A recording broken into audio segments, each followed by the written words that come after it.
Sheringham!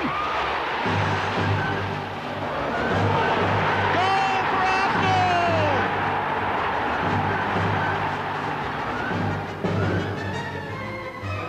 Turn towards Adams! Comes the goal! Ashmichael has saved it! It's a wonderful run from King!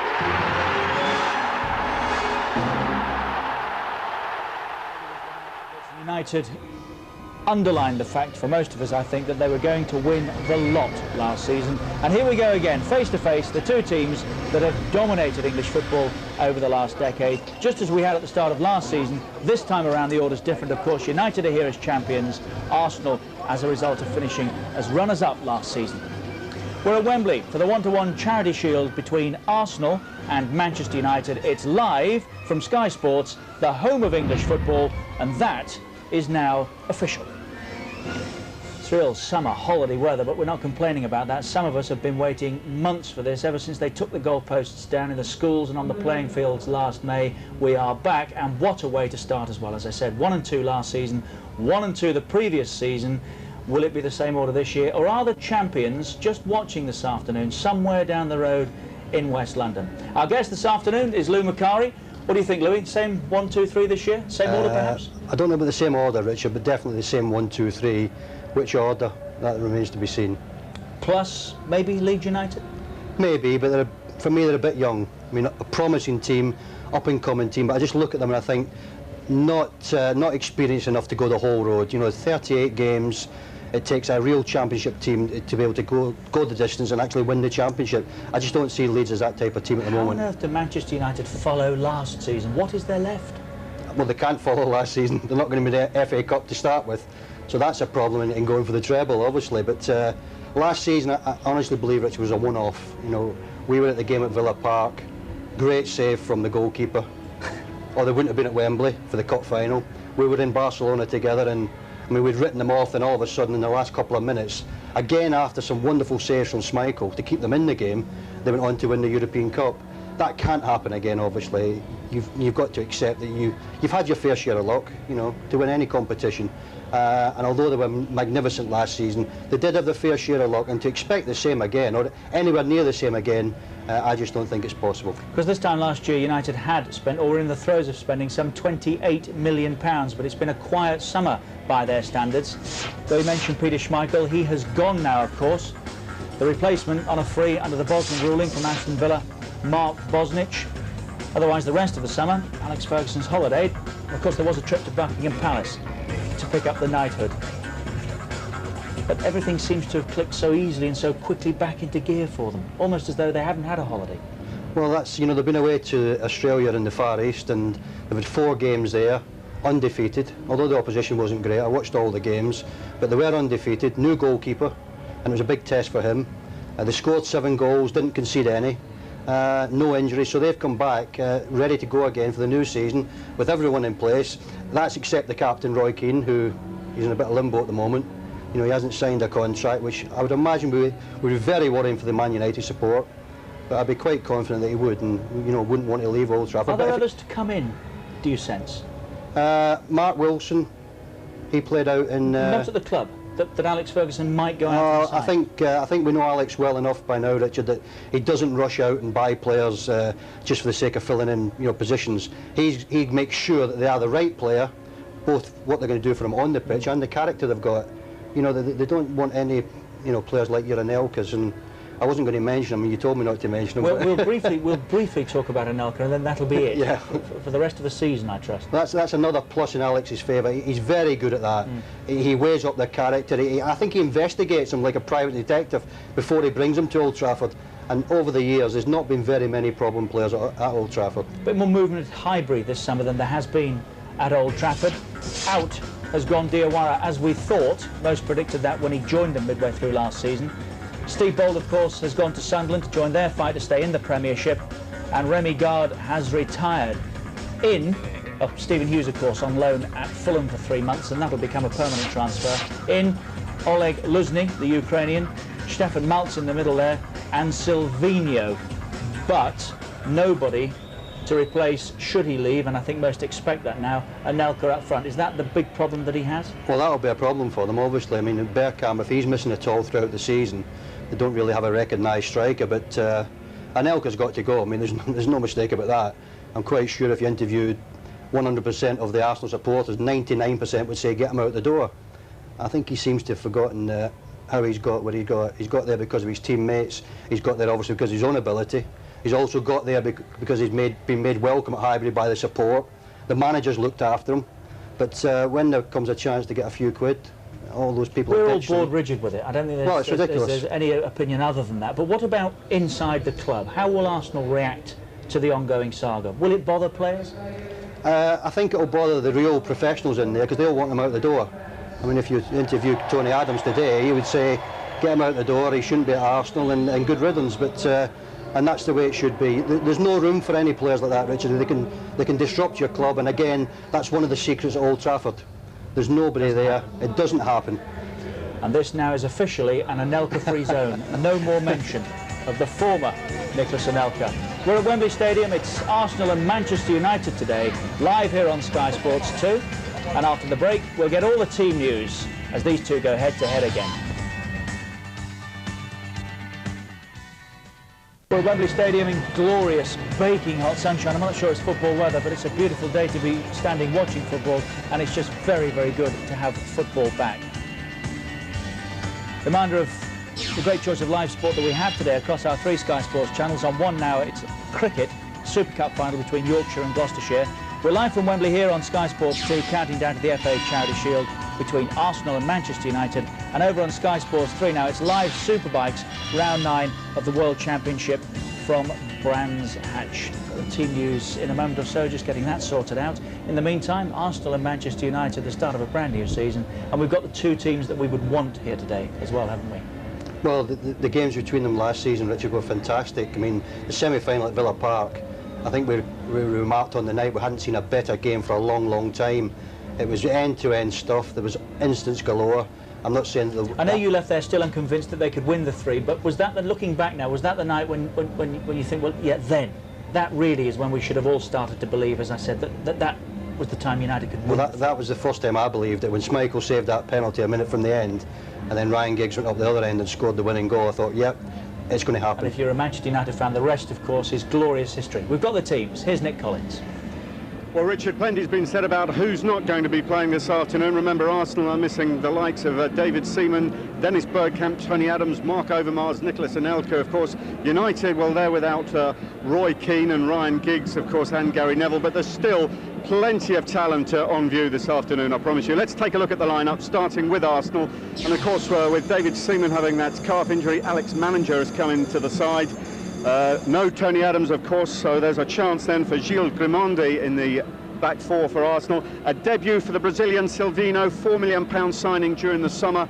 And of course, up front, in the absence of Anelka and Bergkamp, well, Kanu, the Nigerian who did so well at the end of last season, and Freddie Ljungberg, who actually scored against Manchester United for Arsenal way back in September last season, so he'll have happy memories of playing United. Just a word about the Arsenal bench. 2 goalkeepers have been named on that bench, the experienced John Lukic and Stuart Naylor. That's because, reliably informed by Pat Rice, the assistant manager, there just aren't enough bodies to go around, and they wanted to give Stuart Naylor a bit of experience of the big time. So he's on the bench along with the Ukrainian Oleg Luzhny, who played here at Wembley against Arsenal for Dynamo Kiev in the European Champions League. Christopher Ray's there, and another new signing, the German Stefan Maltz. So Arsenal will hope they've got the strength in depth. On to Manchester United, and of course Mark Bosnich comes into a goal in place of Peter Schmeichel. No Gary Neville, as we mentioned, so Phil Neville, his brother, will take over. We've got Henning Berg in the back 4 because Ronnie Johnson has still got a problem with his knee. Moving into midfield, well, of course, they've got David Beckham playing, so they'll be very pleased with that. Scholes and Butt, so plenty of experience, but Jordi Cruyff gets a rare run out. Jordi Cruyff a chance to stake a place in the team early on. Up front, the 53-goal pairing of Dwight Yorke and Andy Cole. And among the substitutes for Manchester United, well, super sub Teddy Sheringham and Ole Gunnar Solskjaer, the men who scored those goals in the European Cup final. Well, I've been reliably informed by the Wembley ground staff that temperatures out here at pitch level are now into the 90s. Let's hope the football can match the temperature. Richard. It will. Two fabulous teams. They've given us some top-class entertainment down the years. And as Louis was saying, who will ever forget the last time that they met? One of the great football matches, a night that you never forget where you were. It was one of those occasions, wasn't it? Arsenal stung by that. They gave it a real good go in the league, but never really recovered from that defeat. Their only defeat in 7 against Manchester United. This today, the 4th meeting at Wembley. The first, the 1979 FA Cup final. Arsenal won that by 3 goals to 2. The two central characters involved, Sir Alex Ferguson and Arsene Wenger. 9 games now. That was Fergie's most recent win. He won the first 2, but in betweens, Arsene Wenger was unbeaten in the 6 matches. He's got a good record against him. Just watching that game, Lou, the impact that Peter Schmeichel had on that night, and the run-in as well for Manchester United, is that the significant area this year where there will be some concern until Mark Bosnich replaces the big keeper? That's why I wouldn't commit myself, Richard, that Man United will win the championship. Major part. Do you think that's significant? I do. I think a major part in it last year was Peter Schmeichel. There was a period in the season where his form dipped a little bit, and 1 or 2 people foolishly were writing him off, but he came back, and towards the end of the season, when it counted most, was absolutely magnificent. We saw there the saves he had in the semi-final. Those other saves, I remember one just on half-time when Petit went right through with just Schmeichel to beat, and he came out and stopped it with his legs. And then in Barcelona as well, there were saves that were crucial. He has been a fantastic goalkeeper, and it has been quoted that he has been the best goalkeeper Manchester United have ever had, and I do believe that. Some players never actually come to terms with playing for Manchester United. We can remember a few examples. Some take time, Stan on Pallister, for instance. Some love it. Dwight Yorke, yourself, you enjoyed it. What about Mark Bosnich? Is there an average time that he will require in order to become a Manchester United player? Well, he's quite a confident lad, so you wouldn't think so, but maybe that confidence is not a real confidence he's got. Maybe he's a little bit inhibited. We'll find out as the season kicks off, and unfortunately, if he does make 1 or 2 mistakes and United lose 1 or 2 games, then to recover from that is difficult. I've watched him on the pre-season tour. I've seen all the games in Australia and China, and he's looked quite good. But the opposition hasn't been great. Today is the first big test for him. Today is Wembley, the 1-to-1 Charity Shield. It's Arsenal and Manchester United. It's that sort of weather as well. That's perfect, actually, for what we're enduring here, but thoroughly enjoying nonetheless. They did too. What a year it was for Manchester United, and when we come back, we'll be looking back. We're at Wembley Stadium for the FA Charity Shield between Arsenal and Manchester United, just as we were this time last year. Then the Gunners won it. What of this afternoon, I wonder? And there's live sport all afternoon across our 3 Sky Sports channels. It's cricket over on 1 right now, the Super Cup final between Yorkshire and Gloucestershire. Here, as I mentioned, at Wembley, it's the FA Charity Shield, Arsenal and Manchester United. And over on Sky Sports 3 now, it's the Superbikes, round 9 of the World Championship from Brands Hatch. I know we've spent a lot of time talking about Manchester United, but understandably, really, after the season that they had last year, 3 trophies, they really had to earn them as well, because nothing came easy. As the Premiership race entered the last lap in May, United were the first to strike. A lovely ball for Scholes. Yorke is there, the ball's run into the net, and it looks like it will be an own goal. Stowe, nicely played by Aston Villa, and it's brought an equaliser. Julian Joachim. Here goes Beckham, brilliant!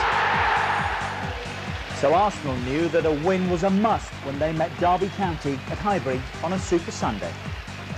Parlour. Great movement by Anelka, 1-0 to Arsenal. They both had tough midweek games. United went to Anfield to play Liverpool. They played their way around McManaman.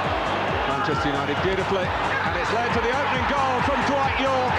A goal of real quality with Beckham again the supplier. Oh, Blomqvist. It's got to be a penalty. Manchester. Good movement by Patrick Berger. They're in behind here. Leonardson. Penalty. Jamie Redknapp. Bangs it past Schmeichel. Liverpool 1. Manchester United 2. And there was a nasty twist in the tail for United. Ince. Meanwhile, Arsenal were having a far easier time at Tottenham. There's runners through the centre, one of them's Petit! And Nelka goes through the centre, he's away from the defenders, 2-0! Wrapped it up. It was a win that kept them on top. United were 3 points behind but had that crucial game in hand. The goal difference was almost identical. The Riverside was United's next port of call. One goal decided it. No one near Nicky Butt, who wants to put it back in towards Sheringham. He looks for Yorke, who looks for the back of the net and finds it. The Gunners, unbeaten in 19 league games now, took on Leeds at Elland Road. Keown. Hasselbaink trying to stay onside in the centre. Keown looking for the cross.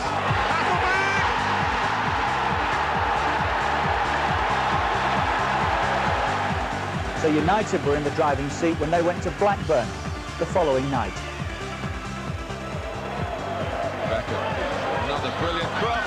Giggs hits the post. A battling point for Rovers, but they were down. For United, it was the difference between the top two. They knew that a win at home to Tottenham would earn them their 5th Premiership crown in 7 years. For a while, though, there was a shock on the cards. Oh, Ferdinand's got a foot to it! He scored!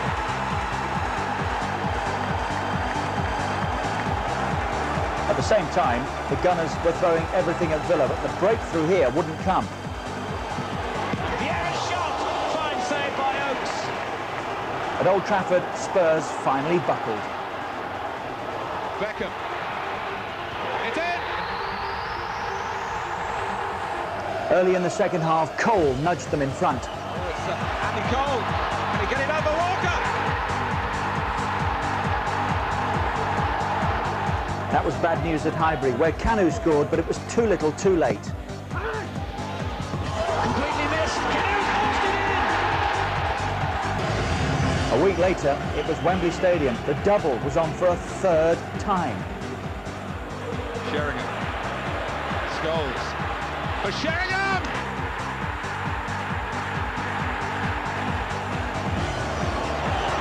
Solskjaer. Sheringham can tee up 4 goals! 2-0!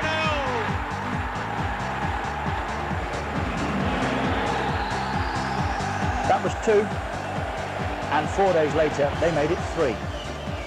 500,000 people turned out in Manchester to salute a remarkable team.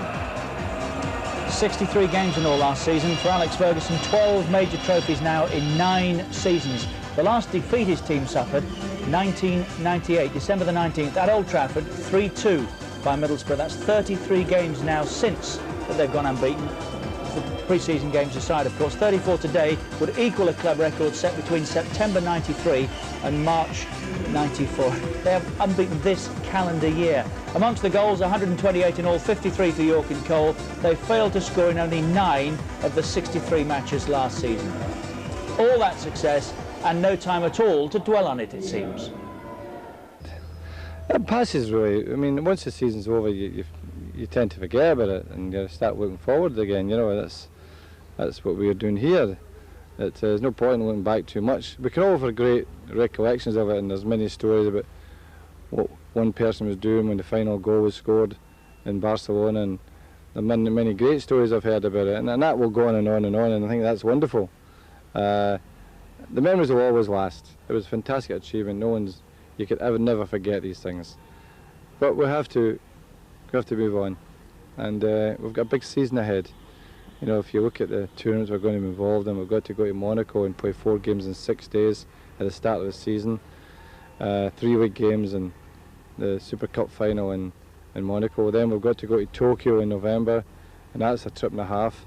And then we've got to travel to Brazil, and we've got to squeeze the Champions League programme in, and also the Premier League in. So it's a big season for us. It's going to be a lot of travel for the players, and they're not going to be at home a lot. And that's, you know, people forget these things. So we're now focusing on that.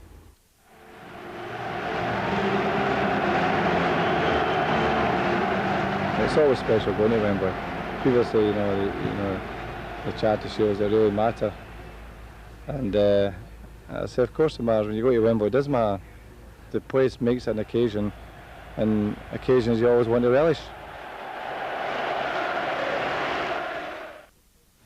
I think it was a huge achievement and a fantastic achievement. Everybody would say that, and they had that little bit of maybe a little bit more desire, a little bit more luck as well, especially in the championship and in the cup, because it was very, very close, and it was the right season for them. And but it is a tremendous achievement and a great achievement. And yet, when Arsenal played Manchester United, you only lost once in the 5 meetings between the two sides. I think we were guilty of losing the championship because we didn't lose any game against Man United and Chelsea, who were the main contenders. And they never beaten us in the championship last year. That's why we had everything in our hands. But we dropped too many points at the start of the season against teams who didn't fight for the championship. How big is the difference between Arsenal and Manchester United at the moment? I don't think there's any difference among the top teams at all. Chelsea could have easily won, not easily because it's difficult, but Chelsea was in the best positions with 6 games to go for me. And so I don't think there's any difference, just they dropped 1 or 2 points in the last minute, so there's no difference. And I think this season even it will be more tighter because the teams who are involved in the Champions League, if they go far, I don't think they have a chance to win the championship at all.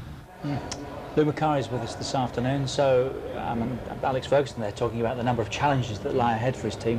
Arsene Wenger suggesting that there's too much on for them to retain the title. Does that mean Arsenal can pinch it? Well, they can pinch it, Richard. That's them and Chelsea. I mean, Chelsea have got Sutton in now, alongside Zola. They've both got Champions League, presuming Chelsea qualify, of course. They've both got Champions League campaigns to pursue as well. It gets ever more difficult, doesn't it? But I think Alex would be the first to admit there's not a great deal between those 3 sides. Whoever puts a good little run together, or whoever stays free of injuries, or whoever buys the right player, that could mean the difference between the championship and not winning the championship. That's why I mentioned to you earlier about Peter Schmeichel.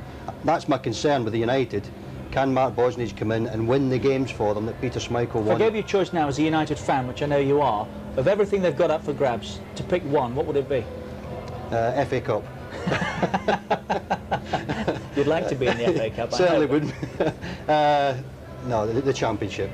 I think if you win the championship, then you can say you are the best team in that country. You can win the FA Cup, you can win even the European Champions League, and there might be a little bit of luck attached to it. But when you go the championship road and you win more games than anybody else or pick up more points, you are the best team. We are at Wembley Stadium, of course, not for much longer. The old place is about to come down. One thing that is irreplaceable as far as we're concerned, that is the voice of football, I'm delighted to say joins us this afternoon alongside alongside Martin Tyler. Trevor and Martin, good afternoon to you. That's very kind of you, Richard.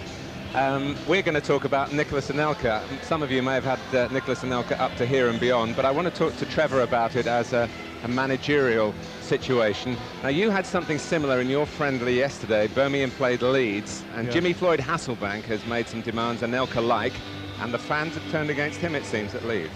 Well, not just the fans of Leeds, Martin. I think what was interesting that also the fans of Birmingham City also joined in. They were very much united. My feeling is that supporters all over the country are really sick to death of the antics of some of the, the top players, the ones that we're referring to this now, Anelka and Hasselbank.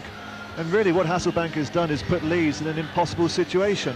His demands are impossible to meet, and eventually I think it'll result in the same scenario as what's going to happen with Anelka. The player will get his wish. I believe that Anelka's on his way to Real Madrid, and I would think that down the road at Atletico, that's where Hasselbank will end up. Well, it's going to be Kanu now taking on great responsibility up front in the absence of Anelka. I understand he was offered the chance to have the number 9 for his squad number for the season, but he's preferred to stay with number 25. And I think we're going to see more of him as a starter, Trevor, than we did over his 2 or 3 months at Highbury, where he was very grateful, incidentally, for the opportunity, unlike Monsieur Anelka. Yeah, I think it won't stop Arsene Wenger. He's on the lookout for strengthening the forward line, but I think that this lad here is a very, very capable player. What surprises me, Martin, is he seems to have been around for so long. He's just 23 years of age, but a very, very talented player, exceptionally gifted. Receives the ball well into his feet and scored some spectacular goals last season. And I think that whereas last year he tended to fill in for Anelka and Bergkamp, I think now he's going to become a regular, and a very important season ahead for him. Just a brief word on Manchester United today, and although they've got absentees, their side full of internationals. Yeah. Well, they don't stop losing, do they? Don't stop winning, I should say. I think they've had a very, very good tour. Every game they've won, they haven't conceded goals. And despite the fact they're without some big players today, it's still a very, very strong lineup. In case you're wondering, Andy Gray is visiting one of Disney's Magic Kingdoms for the next few days. Richard, of course, has his own Magic Kingdom, the studio. Back to you. And Trevor's hand obviously doesn't stop him taking part this afternoon. I'm delighted to say Trevor Francis and Martin Tyler in the commentary box. It's Arsenal against Manchester United, live here on Sky Sports 2. The first game of a brand new season on the home of English football. As I said earlier, that is now official as well. We are delighted to be back. The game comes next. Every picture tells a story. There's some light relief on the way, it seems. We're at Wembley this afternoon for the 1-to-1 Charity Shield between Arsenal and Manchester United. It's Aberdeen against Celtic later tonight. West Ham play on Wednesday. Next weekend, we're all back in business with something extra. Sky Sports' unrivaled football coverage is back. Oh my word, would you believe it? It's going to go right to the wire. Turning point in the title race. It really is electric. There's still time. It's all over. It's going to be all over. It's pending. It's in! In August alone, we bring you 25 live games, including some nerve-tingling clashes.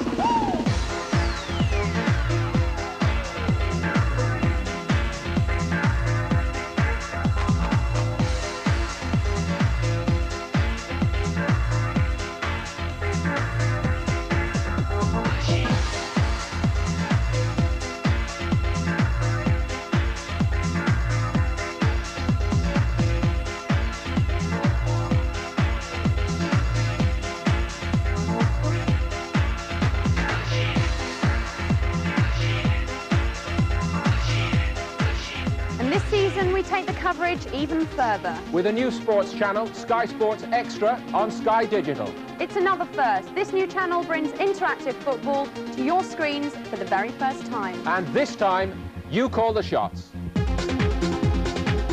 It's the future of digital, here and now, and it's so simple. Select channel 404, Sky Sports Extra. When the Sky Sports Active icon appears, press the red button on your remote to access Sky Sports Active. Once active, you have a menu with 4 options: angle, highlights, replay and stats. Select any of the 4 modes using the left-right arrow buttons. Press the select button to access your option. Watch the game from an alternative angle. If you like to watch the game from behind the goal, you can when you're interactive. Cut away from the normal coverage anytime you want during the game and give yourself an alternative view. The main view remains on the screen at the same time with up-to-date sports news with the Sky Ticker Tape. Join the game late? Select highlights and you're updated with the best of the action and goals so far. A close call, a great bit of skill. Want to see it again? After watching an incident live, you can select replay to go back 30 seconds and watch it once more. Find out the facts with stats. Select stats and you'll have up-to-the-minute match facts, team lineups, records and trivia. You can call up more information than ever before simply by pressing the corresponding coloured buttons on the remote control. You'll never miss the live action. Press 0 to get back instantly. Leaves it to Beckham. That was a great effort and a marvellous save. If you need reminding of these steps, press help on your remote control or check out your Sky Digital August TV guide. Sky Sports Extra is free for digital subscribers if you have both Sky Sports 1 and 2. If you wish to add Sky Sports 1 and 2 to your Sky Channels package, call 08702 40 40 40 for more information. Sky Sports Extra makes football viewing even more enjoyable. Also this season, play Football Fantasia and be the boss. You have a budget of £45 million to build the perfect team. It's fantasy. It's all about getting the best players at the best prices. But who do you choose? Finish top of the league at the end of the season and you'll win £30,000. Plus £20,000 worth of spin-off prizes. It's simple to enter. For more details, go to Sky text page 118 or www.skysports.co.uk or see your analogue August TV guide. Start picking your team and remember, with Football Fantasia, you're the boss. And there's more football as we follow 4 teams in Europe. Leeds, Newcastle and Tottenham are all in the UEFA Cup, live on Sky, plus West Ham, who hope to join them.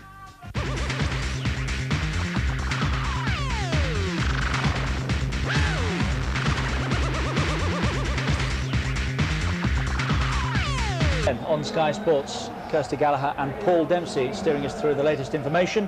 Lou Macari, our guest here today. We are at Wembley Stadium. I think it stopped raining, which is a shame because most on the front rows were enjoying that. Lou Macari, as I said, our guest here today, and a bit of deja vu about the place, Lou, isn't it? Same tour as last season, but in reverse order this time. United top, Arsenal second, and United have laid down the gauntlet. Follow that is the challenge, isn't it? And it was amazing last season. They came here, Arsenal win 3-0, and United go on to win a treble. And probably no one that day leaving Wembley Stadium would have thought that was possible. So the game, the scoreline, Rich, isn't really a guide to what lies ahead. This is mainly, I think, down to you're looking for good fitness from your players today. You hope to win the game, obviously, as Alex indicated in the interview, but first and foremost, you want to get your players that little bit fitter. It all starts next Sunday, well, for Man United, it starts next Sunday on Sky against Everton, and that's what it's all about. Arsenal start the day before. We heard Arsene Wenger earlier say that where he felt they faltered last year, if this makes any kind of sense, was the start that they had. They didn't do well enough against teams that weren't going to be involved in the Championship. So presumably this year the call is out of the traps faster. Well, you've got to be. I mean, if you lose any ground at the beginning, you've got an uphill struggle, and whichever team does it, you've then got it all to do. But it's difficult, I think, to overtake United if they get in front. They've got so many goal scorers in the team, and if the strikers are off form, they can bring in Sheringham, they can bring in Solskjaer, Scholes can score goals, Beckham we know can score them, and that I think is a major strength in the United team. When people are having a little bit of a dodgy patch like the two up front, there's others to come in. They've got a better squad this year as well, Rich, in terms of people who they can rely on. They've got central defenders that they can rely on this year, whereas maybe last year they were a little bit worried about David May. Ronnie Johnson was in and out of the team. Henningberg, they weren't too sure about, but they've all come through last season, playing their part in helping United win a treble.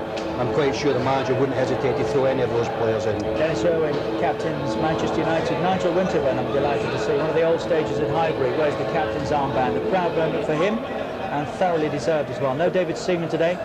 Alex Manninger keeps goal, of course. But not much else has changed at Highbury, you know, has it? A lot of the major players still in place, bar the frontman, who we won't mention. So we know all about them. They'll be there, won't they? Oh, they'll definitely be there.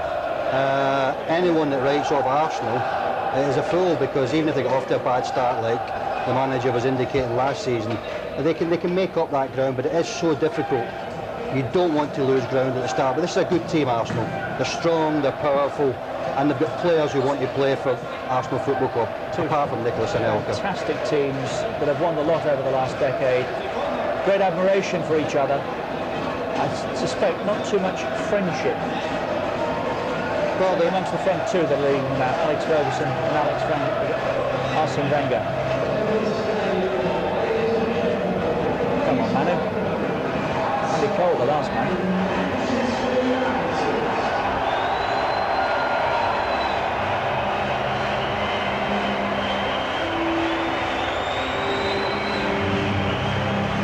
And here we go again. In the baking heat, a brand new season, the last of this century, the first of a brand new century.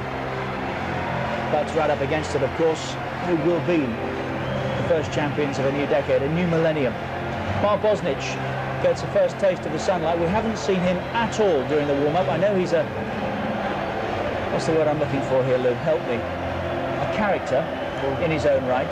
He does things his way, but I would have expected to see him on the turf before now.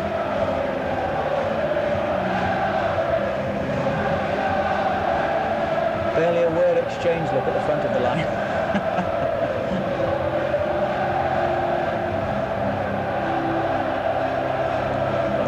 who said no to the number 9 jersey. Would you have done that if you were Kanu? Probably, Rich. You wouldn't want anything to do with the number 9 jersey. Big season for Kanu. Came in last season, came off the subs bench, played some wonderful games, showed us some wonderful tricks. But it's different when you're out there week in, week out from the start. Like Solskjaer at Old Trafford. He seemed to do better when he came off the bench. When he was given his chance and playing the 90 minutes, it just didn't seem to happen for him. But I'm looking forward to seeing Kanu. He can provide something else, of course, can't he, at 6'5"? Without a doubt. I mean, he's a box of tricks, and unlike Anelka, who we keep mentioning, we said we wouldn't. I went to see Kanu. You have. I have, sorry, Richard.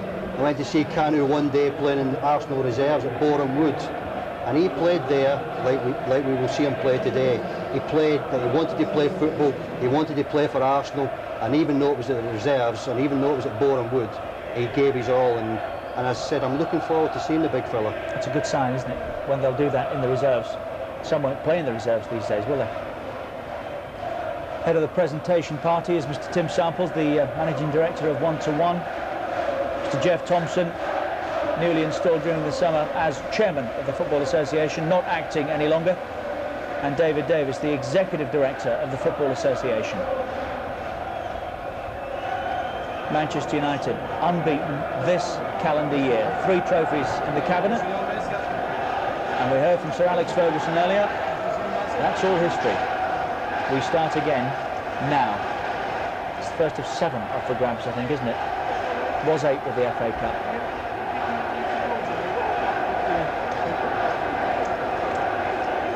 They do it right, don't they? I must say, there's still something about a collar and tie on match days, isn't there?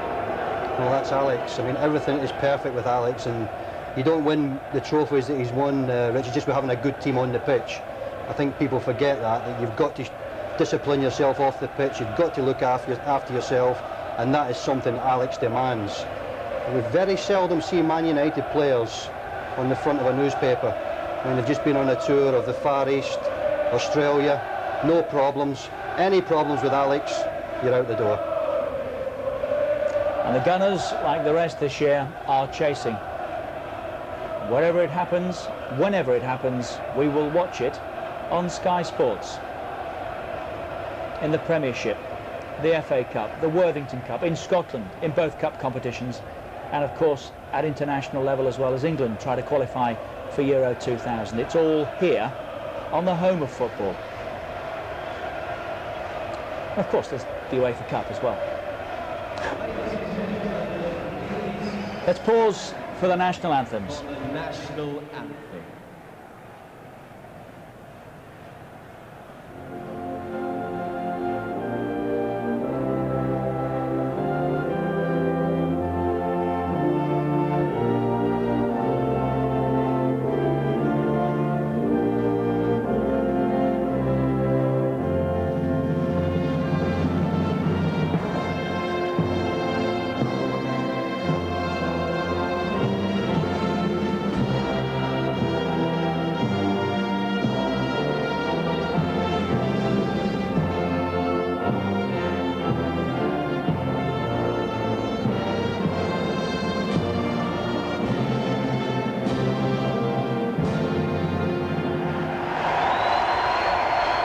Anthem, of course. Let's join our match commentators Trevor Francis and Martin Tyler. The Charity Shield started way back in 1908, but this is the first occasion on which the same 2 clubs have taken part in consecutive years. A year ago it was Arsenal's day at Wembley, but Manchester United have had a magnet on the major silverware since then. Arsenal have Alex Manninger in goal, David Seaman stricken in France on Monday, Dixon and Winterburn still the 2 fullbacks, but Tony Adams has had a hernia op. It's Gilles Grimaldi with Martin Keown in the centre of the defence. The first choice midfield 3 are here today, but last season's top attackers all missing. Bergkamp and Overmars injured, the Anelka mutiny, you know all about that. So it's Kanu up front. Ljungberg will support him. Sylvinho on the left, the Brazilian, one of 3 summer signings. The other 2, Luzhny and Maltz, are on the bench. Yes, it's a familiar shape to the Arsenal lineup, 4-4-2. I rather feel they're handicapped to the heart of the defence. Upson and Adams missing through injury. Bold moved on to Sunderland. So a return to the side for Grimondi. The other three players established, very experienced at the back, Dixon, Keown and Winterburn. Midfield, we look forward to seeing Sylvinho.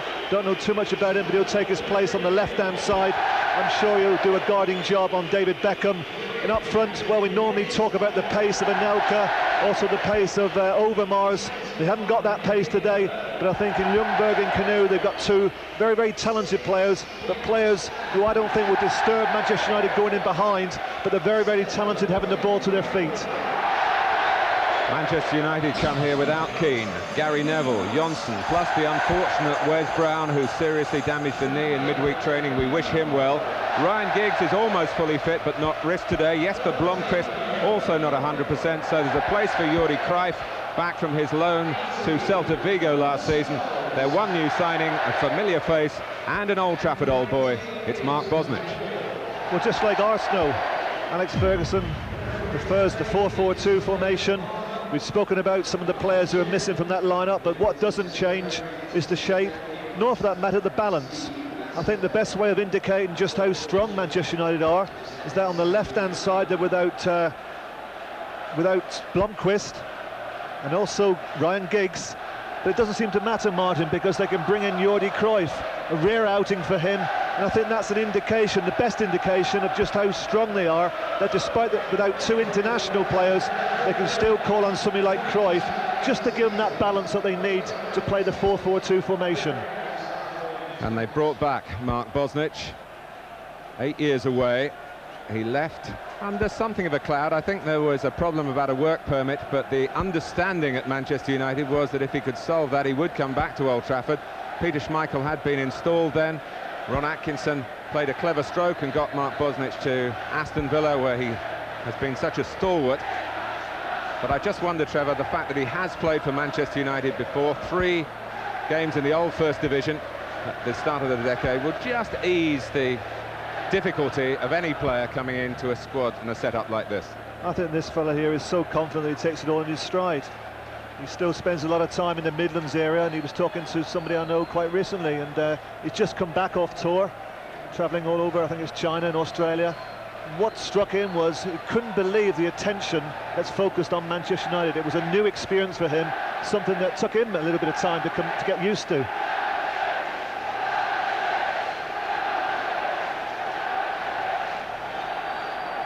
Well, it might have seemed a short summer, but I must say the familiar tingle of anticipation when the teams came out in this wonderful setting on a wonderful day.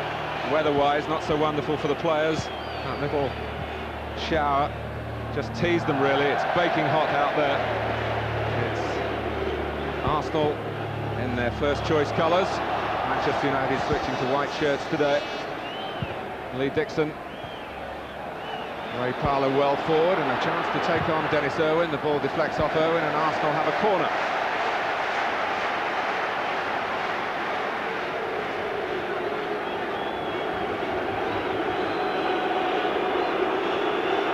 Martin Keown wearing number 5 this season, with Steve Bold moved on to Sunderland, has come forward. The corner will be taken by Petit, headed on by Ljungberg usefully. And it came out to Sylvinho. What a start that would have been for the Brazilian, who is really by trade a left-back, the next in line to Roberto Carlos. Well, whoever got the block in here, I think it was Paul Scholes. It was a vitally important block. So I think this shot was definitely going to be on target. Well, it wasn't Paul Scholes, but an important block, whoever it was.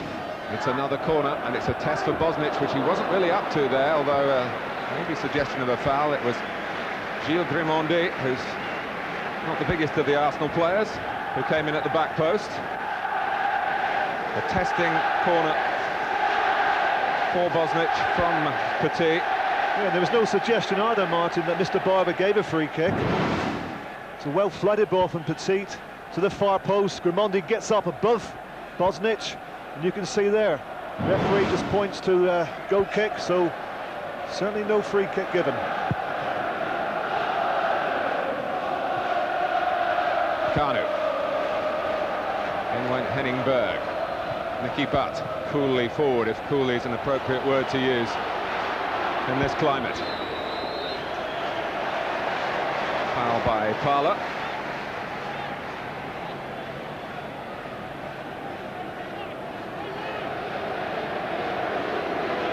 And David Beckham comes across to involve himself with the free kick. Dennis Irwin thought maybe Beckham would see this as out of range, but it might not be a shot, of course. And it isn't. Rather caught out his teammates more than Martin Keown, certainly. Bosnich warmed up in the tunnel, didn't come out on the pitch because he felt it was cooler to prepare. But he can't keep goal in the tunnel. Phil Neville at right back, his older brother Gary not fully fit. Difficult back pass from Grimandi for Manninger. What a blow that was for Arsenal on Monday, the last minute of their match against Monaco. David Seaman damaging a calf. Beckham's cross off the head of Patrick Vieira, and it's Manchester United with a corner. A typical Manchester United attack, wasn't it? As soon as the ball is delivered to the feet of Beckham, one touch out of the grass, and then it comes in with pace. It's up to then the Arsenal defence to deal with it. Forces a corner, gives Manchester United a chance to put a little bit of pressure on the Arsenal back four. Hung up towards Berg, who gets an involvement. Petit prepared to take a touch in his own penalty area, which could have been risky. Then Jaap Stam stuck out a leg, and it's gone out for an Arsenal throw. And Petit says that was a bit of dangerous play. It might have been dangerous to his own team. Well, I think if he'd been playing for France, he would have got a free kick. But in English football, rarely do referees give free kicks for that, as we know. Well, Graham Barber resuming his refereeing career as a married man. So David Beckham not the only man involved today who went through the wedding process during the close season.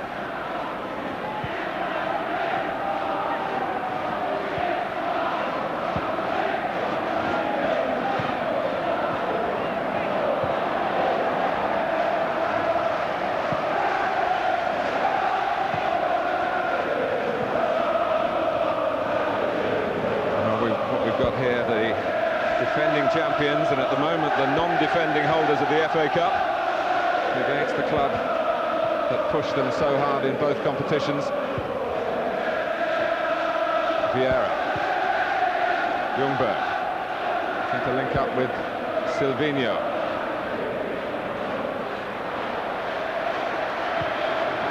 Beckham trying to clip it towards Dwight Yorke.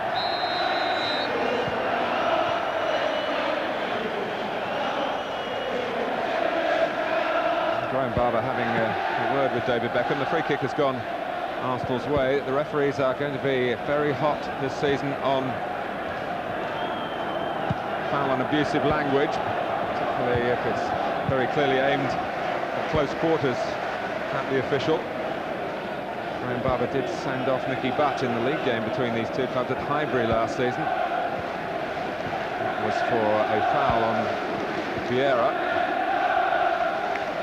And the referee thought that Arsenal were going to have a goal-scoring opportunity. It wasn't an opinion shared by all, but Butt went off. He's out there today. Parler.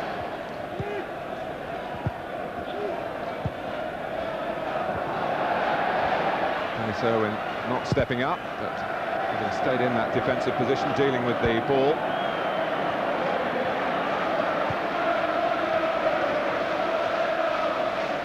So many of these players know so much about playing here at Wembley. Paul Scholes, of course, extremes with England. The hat-trick, then the red card against Sweden in June. It's a bit untidy. If you're going to try and get in front of the forward, you've got to get contact on the ball. Grimandi a little bit rash with his challenge, tries to get in front of Cole. Doesn't quite win it, quite clearly has the result in putting Cole to the floor. It's Beckham with the free kick. Manninger didn't deal with it decisively. Of course, he's stood in to good effect. At times to spectacular effect in periods in the last two seasons for Arsenal, the Austrian. Yes, unlike the cross that Bosnia's had to deal with, he was put under pressure by Gramondi on this occasion. I rather feel Manninger flapped at that because there was nobody quite near him. It's a Beckham corner, headed out by Keown.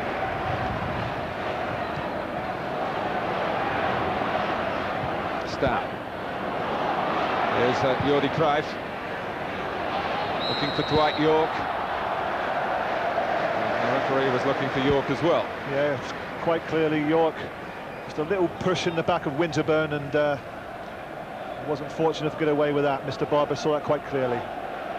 Well, we have a new Minister of Sport for the season, Kate Hoey, who has come out against Manchester United dropping out of the FA Cup. I believe she's retracted some of those earlier remarks which were harshly criticised by the man she's sitting next to, Manchester United Supremo, Martin Edwards, who's kept a solid line of argument saying that Manchester United have discussed as far as it's gone now. They are not going to participate in the FA Cup. They don't want that debate reopened, as the new Minister of Sport was trying to do, on behalf of the fans, it must be said, who are disappointed, as are many of the players. Ljungberg. Kanu. Blocked by Stam. Kanu gave Manchester United a problem or two in the league match at Old Trafford in February. Well, that was promising for Arsenal. Where did Lee Dixon learn that one from, that little flick?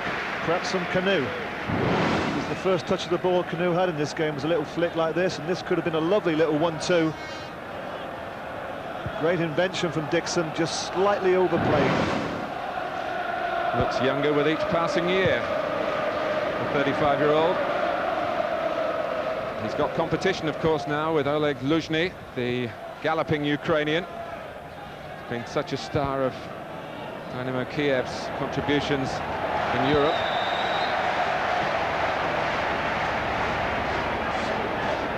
Luzhny here on the bench today.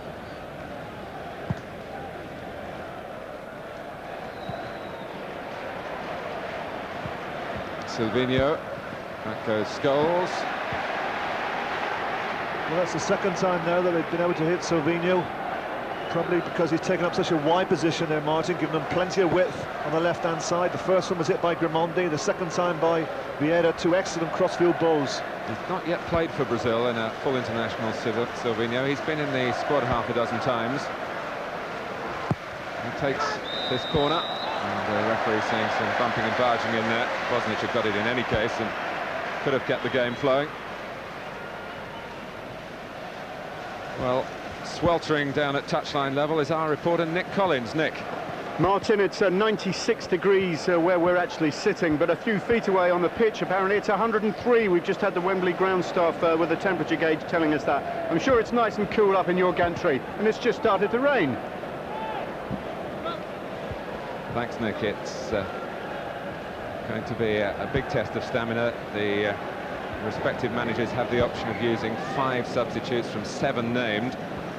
So I think certainly in the second half we will get some changes, but the players do like backing their sense of stamina in these games at this stage to get the belief that they are right for the reality of the league campaign, which is only a few days away. And it won't be softly here, surely, between Arsenal and Manchester United. There's too much recent history. I mean, in the latter part of last season, Martin, when all managers are just rearranging all their programme for the pre-season friendlies, this is the game that everybody wants to be involved in. The Charity Shield. There's no better game to play in this one. Very, very competitive. The ideal warm-up at the start of the campaign next week. Making good ground here is Yorke for Manchester United. Cole. Well, they developed a wonderful understanding in their first season together, Cole and Yorke. The Calypso kids. But it didn't manifest itself with the continuation of the move then.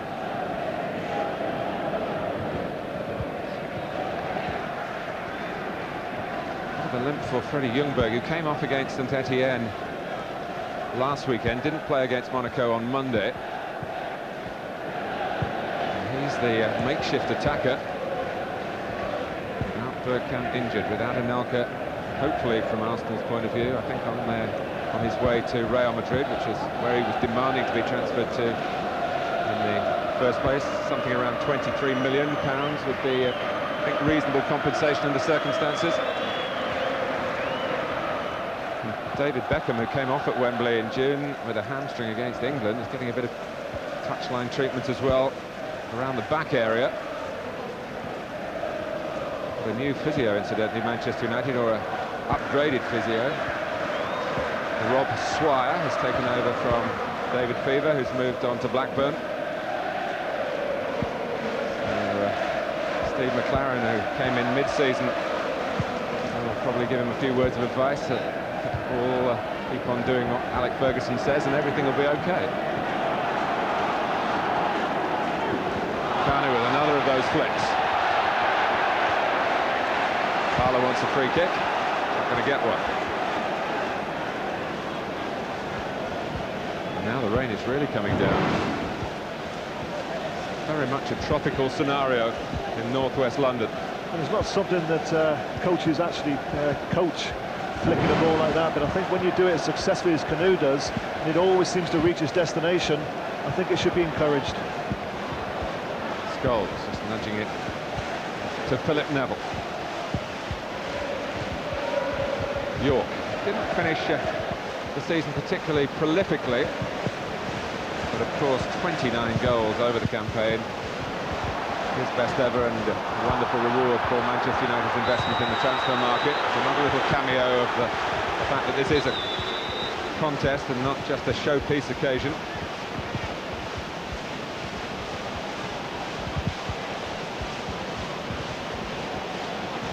Maybe some footwear problems for Ljungberg.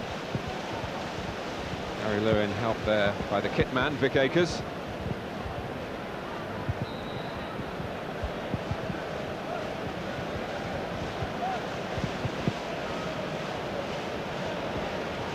Keown.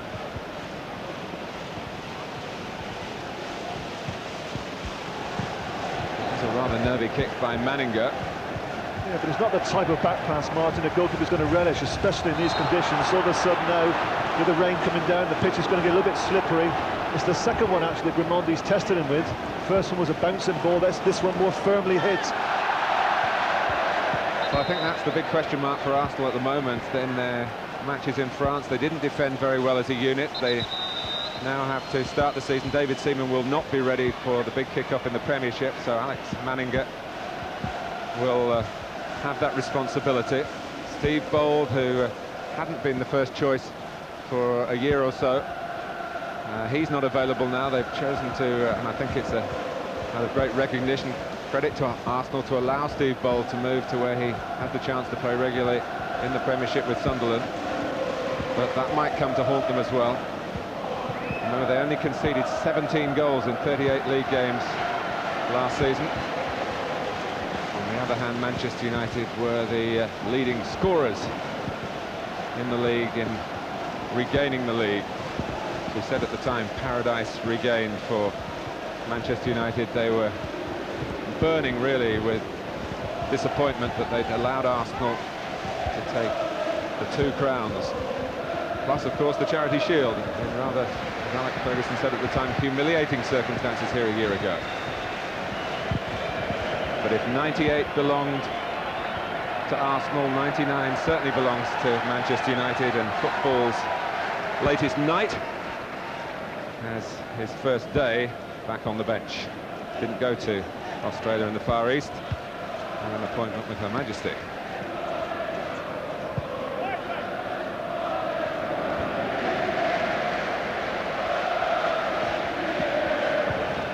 Plenty of movement from both teams, trying to get their passing games going. Stam, who a year ago was so tentative in the Charity Shield and was run this way and that by Anelka, particularly on Arsenal's 3rd goal, when Stam really should have stopped it. But how he quickly grew in stature. And a true colossus at the back from the crunch. Let's given away by Philip Neville. Seized upon by Ljungberg, who's moving a bit more freely after the attention on that far touchline. It's not particularly easy for Manchester United to get their passing game together, because the two front runners for Arsenal, Kanu and Ljungberg, are dropping back so deep. They're allowing the back four of Manchester United to have as much possession as they want. And as you've seen the last couple of minutes, plenty of passing across the pitch, but they find it very, very difficult to get into the midfield players, or even to get it to drop it into the front players, because there's so many bodies of Arsenal behind the ball. Eased on by Kanu. Wasn't perfect for Vieira, but he made it his. Parlour, Dixon galloping outside. Fine defending by Owen. The choice of stand-in captains has given some extra lustre to the two left-backs today. Armbands to two of the game's most consistent characters.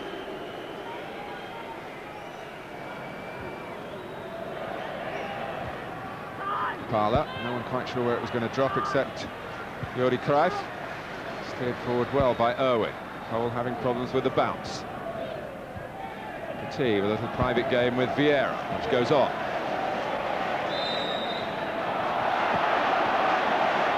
And Arsenal do get the decision here.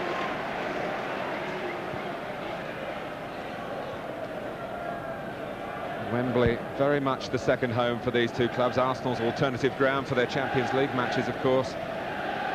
Manchester United's 17th game here in the 90s.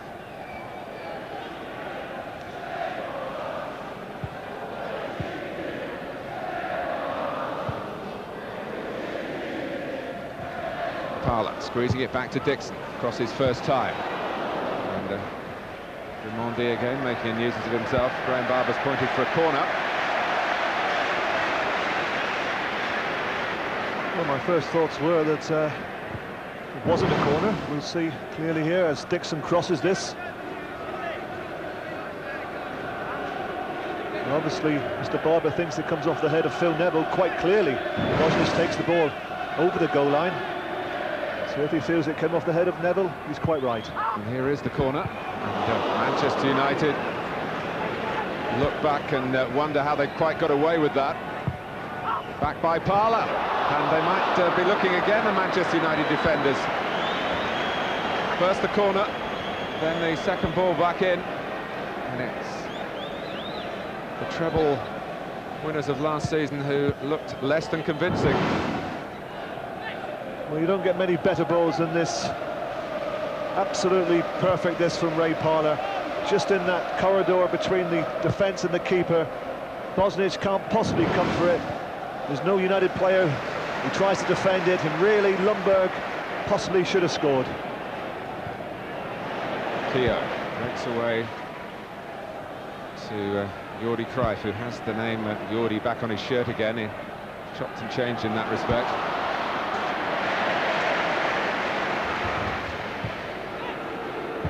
Beckham. That's comfortable for Keown. Good challenge by Scholes. But the deflection there might help Manchester United.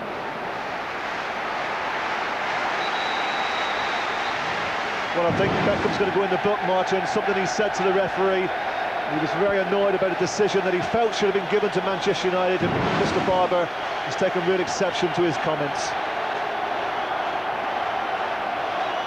Well, that's the point I mentioned earlier. Referees now will not take dissent. I think it was the challenge, you know, Petit on Scholes. I think he felt that it should have been given a free kick for United. We may get a chance to see that a little bit later. Because I half wondered whether he was going across to a teammate to vent a bit of anger, but clearly the referee believed it was for him and reacted that way. Beckham is booked. More on that in a moment, because it is a corner. And Yorke gets to it, and it might have been prevented by Andy Cole. Dixon lets it go behind for a goal kick, so two major talking points here. One of a football nature, and one more about temperament than talent. This is the header from Dwight Yorke. I think probably Manninger would have saved it, but certainly Cole did block it.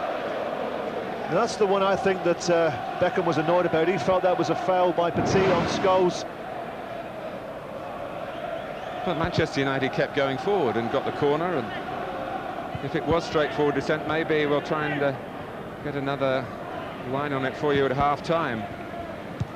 But that is a warning to players who might be watching. They have been briefed, or they should be being briefed. The word from Lancaster Gate, in-your-face dissent, is not going to be tolerated, and Graham Barber put David Beckham in his place, and let's hope that that's not a sign of Beckham's volatile nature resurfacing. He did so well last year. You remember the Charity Shield, we were all speculating after the World Cup how Beckham would cope with the way that he would be singled out by crowds and by certainly fans of rivals up and down the country. He came through that challenge magnificently. He had a truly exceptional season, and now the brow is furrowed again, the blood is boiling, and he's got a booking to his name.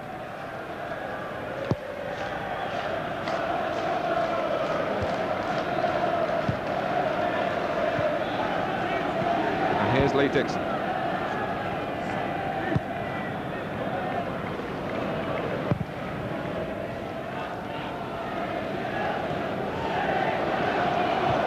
Ljungberg asking too much of Sylvinho, really brought to the club to play, or to be ready to take over from Nigel Winterburn, who continues to look one of the fittest men around, it must be said. So Sylvinho might have quite a weight to play at left-back, his preferred position, but Overmars not 100% fit.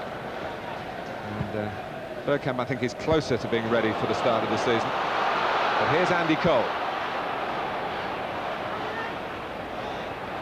Decides to go wider to Beckham. Cruyff, who's good in the air, knocks it down. Butt going in and then going down. And there's adverse reactions here. Charity is rarely an appropriate word for the rivalry between these two. And on the back of the David Beckham booking, Nicky Butt thought he should have had a penalty, and remember there's a bit of history between him and Graham Barber. And then after that there was bad temper breaking out on all sides. Keown gets booked. Trevor Francis. Well, I think Nicky Butt clearly went for the penalty. It wasn't a penalty in my view. Keown very annoyed about the fact that Nicky Butt was looking for the penalty. You see here as possession is found by Butt. It's not a penalty. Keown gets annoyed, and Nicky Butt actually kicks out there at Keown. And whether he made contact, I think Mr. Barber decides he doesn't make contact, because if he did, then it would have been a red card. Well, there is another word that FIFA have brought into football's vocabulary, simulation, which I suppose is a euphemism for cheating.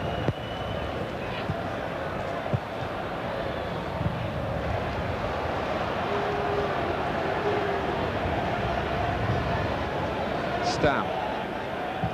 So Graham Barber called into question on two of the major refereeing talking points in the summer.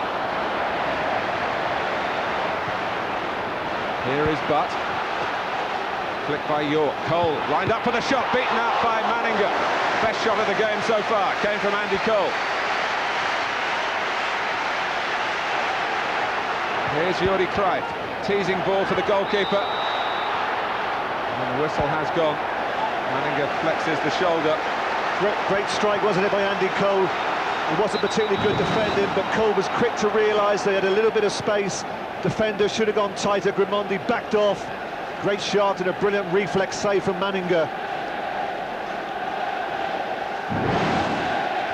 Well, Graham Barber talking to Patrick Vieira and Martin Keown.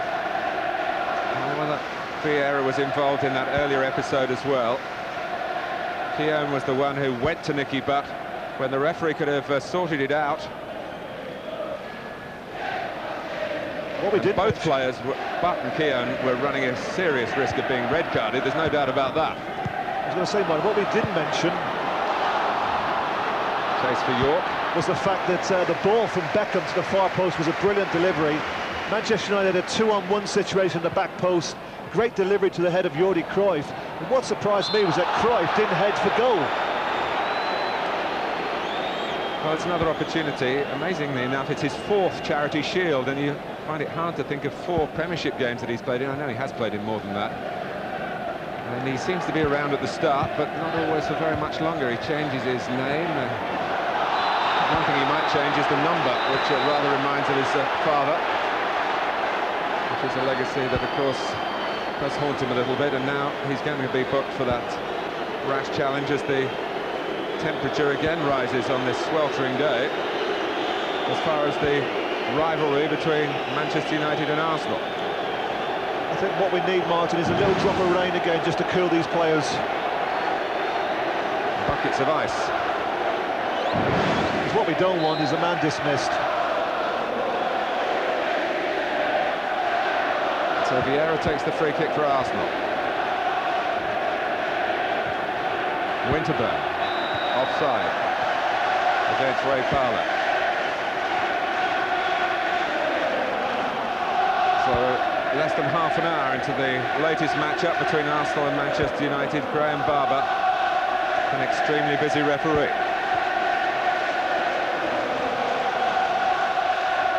Arsenal had a disciplinary incident on Monday when Petit was asked to leave the match against his old club Monaco.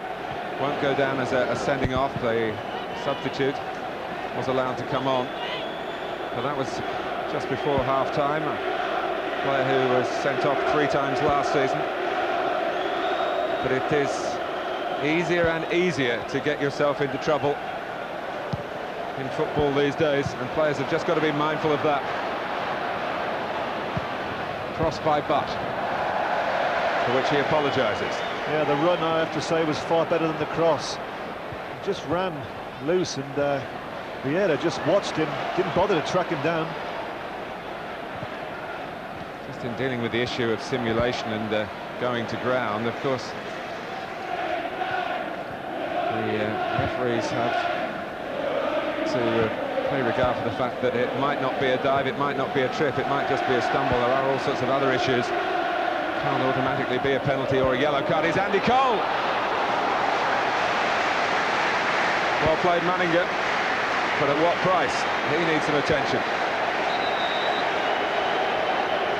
Incisive play by Manchester United. A clever little pass from Beckham, and Andy Cole so alert. Just watch how quickly he gets onto this ball. First to react, almost gets there. Brave keeping from Manninger, but at what price?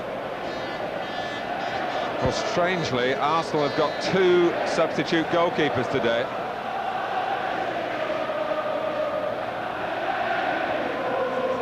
John Lukic, coming towards the end of a long career, is stripped and ready for action, and so too is the goalkeeper that they have produced by the FA school, Stuart Taylor. Now, the reason they've got 2 on the bench is that Matthew Upson was expected to take part in this game, but not quite fully fit, and they didn't have another player with them, Arsenal, so to make up the numbers of 7 on the bench, John Lukic, who probably would have been named as the backup goalkeeper, and Stuart Taylor as well.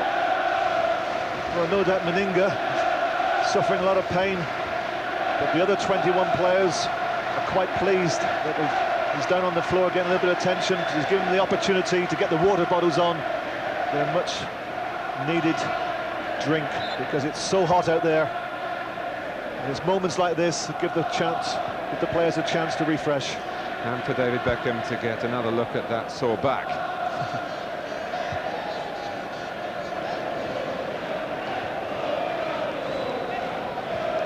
But get used to this, everybody. Bookings for dissent and for going to ground. And the referee says that someone's been trying to fool him, and he felt Nicky Butt, the player that Graham Barber sent off in the league game at Highbury less than a year ago. He felt that Butt was a culprit under the simulation infringement. Kanu. Dixon, Arsenal well represented in the centre. Cruyff charged back well. Keown has always had a little bit of a hot-headed side to him. Showed that again in the Nicky Butt incident. Lovely play between Kanu and Vieira. Well read by Bosnich. Yeah, excellent keeping from Bosnich. The second time now he's had the race off his goal line. Timed it absolutely to perfection. Great little bit of play again from Canu. He must have heard the call, didn't know exactly where Vieira was, but played in the direction. He almost got to it. His birthday today. He's only 23. He is a very versatile footballer, but being asked to shoulder the major burden up front in Arsenal's circumstances at the moment. That was an example of what I was on about, Martin, at the start of the programme, when I said that the two front players, Canu and Ljungberg, they do prefer the ball to feet, so it's imperative that you get forward runners coming from midfield. And that was an example there of as Canu came off, so it gave Vieira the chance to go in behind. Well, the fuss about Anelka, the footballer, is because he is so wonderfully quick, of course. He's the game's major commodity. Very hard for Arsenal to replace that. Thierry Henry seems a major target. Arsene Wenger said he needs 2 forwards. And here's Kanu. The flag has gone up. And I would like to see that one again. Well, I didn't think Canu was offside, but let's have a look. I thought he timed his run absolutely to perfection, but we'll see. Good run again from Canu. Nicely weighted ball to Sylvinho. He's got the chance of playing the overlap here. 2-on-1 with Winterburn. He elects to go to Canu. How could he possibly be offside? Well, that's onside by the proverbial mile. It's unbelievable, that decision.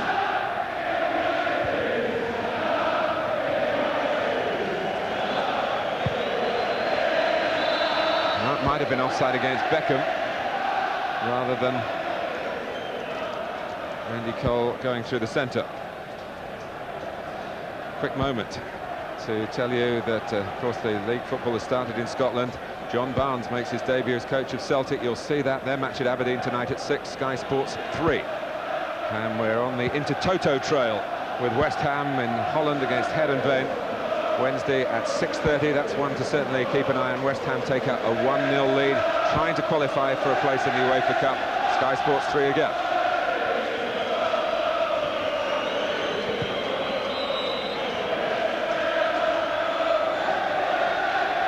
Well, another frown from David Beckham. He's knocked the ball away, not with sufficient anger to incur the wrath of Graham Barber for a second time inside the 35 minutes.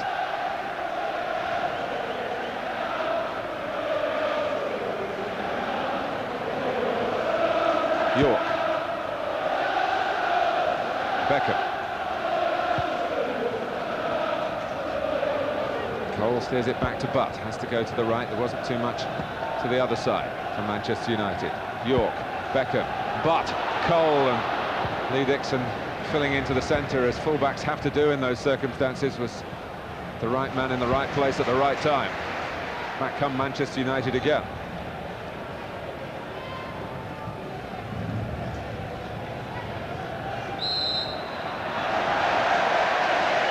As he's entitled to do, just waited for a while to see whether there was any advantage for United before giving them the free kick.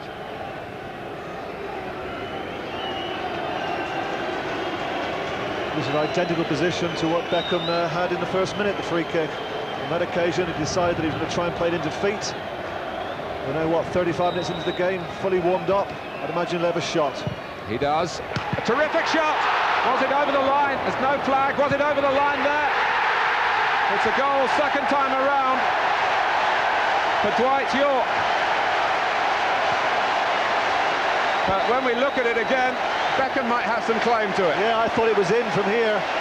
We're fully 50 yards from the action, but I think this one's in. Let's have a look.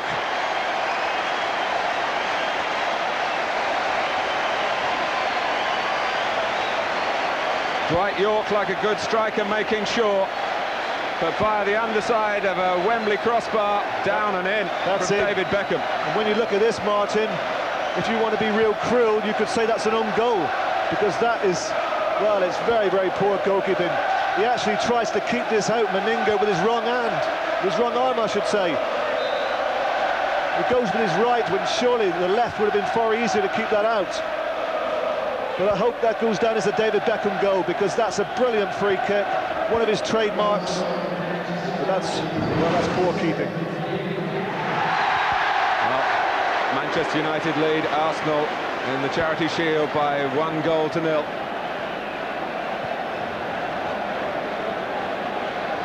Here's Vieira.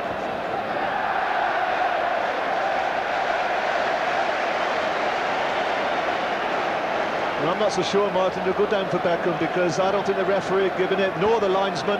He didn't raise his flag, so I think it either goes down as an own goal. I can't remember whether you were there, but there was a goal between Scholes and Solskjaer on the last day of a season. I was there.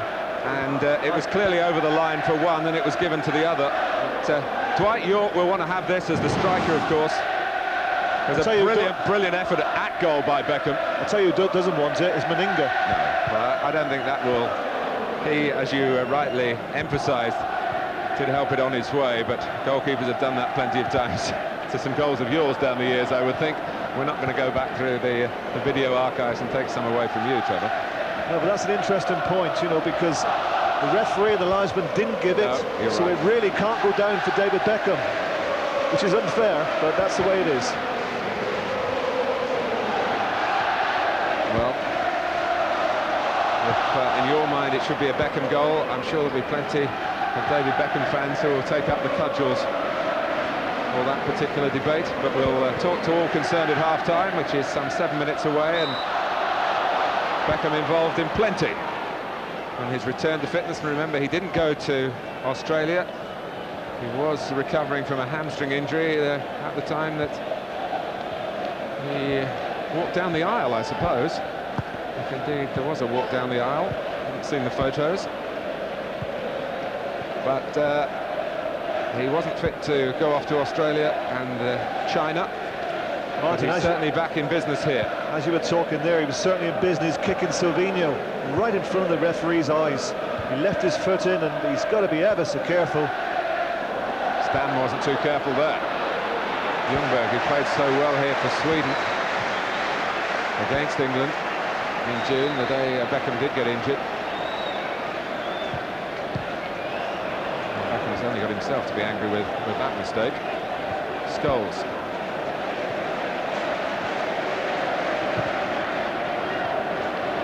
Yorke.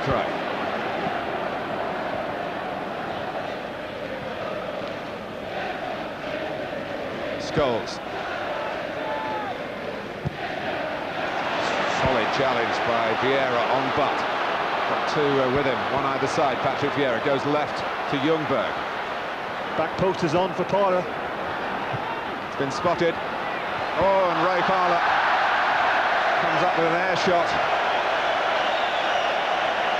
Good movement by Arsenal, orchestrated by Vieira. Ljungberg played a prominent part. The referee did as well, allowing the play to go on because Vieira was impeded after he'd released the pass.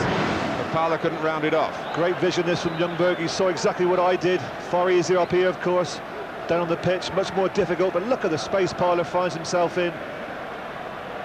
You won't want to see that again.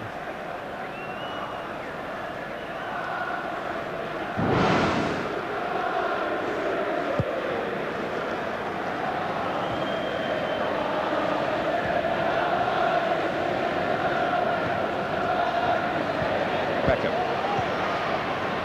looking to reverse the ball, having spotted another eager run from Andy Cole. Manninger's kick was tentative, to say the least. There's been nothing tentative about Beckham.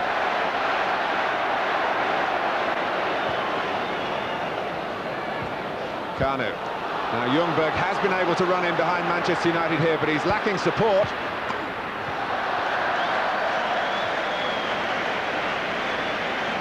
I spoke about the lack of pace from the Arsenal players without Overmars and Nelka, but that was unbelievable pace from Ljungberg. That's what they need to do more often, Martin. Try and search in behind the back four rather than continually come to feet. It's about the first occasion, isn't it? They've really looked well. At least one of the front players have looked in behind the back four, and he actually ran away there from Berg. And it took his Arsenal teammates by surprise as well, because the one that finally recognised the chance to maybe get up with the play was Lee Dixon. Yeah, but I think if you go at that pace, Martin, it's impossible to get up and catch him up.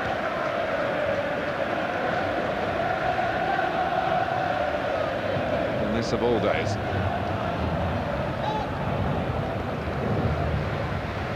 But when you could forgive the players for taking it at a gentler tempo, it's been anything but. Gentle is certainly not the word I would use to describe the first 42 minutes here.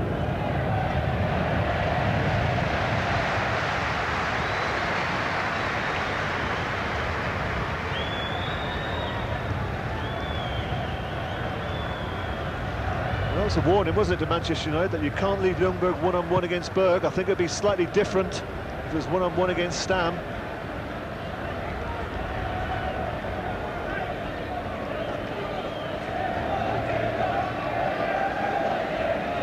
It has been a summer in which neither club has been out of the news. And they're certainly making the news here.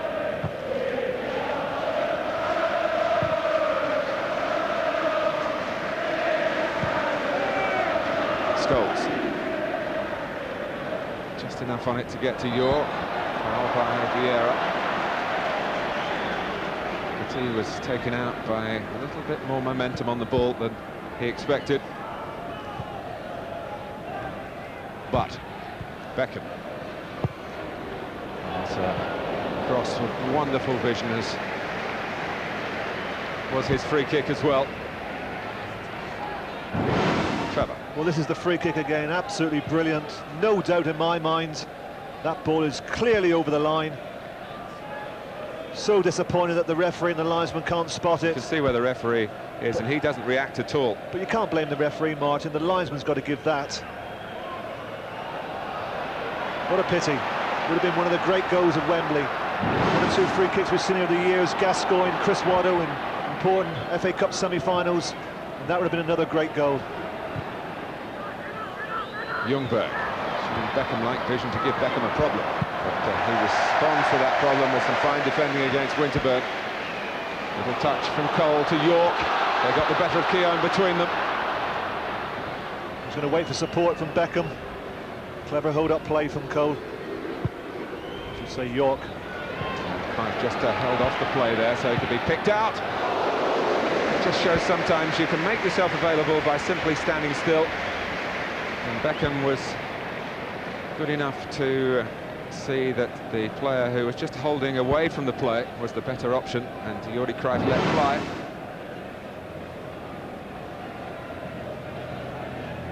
It's interesting you say that, Martin, about you can find yourself space just by standing still, because I remember a comment by that gentleman's father once saying that to me.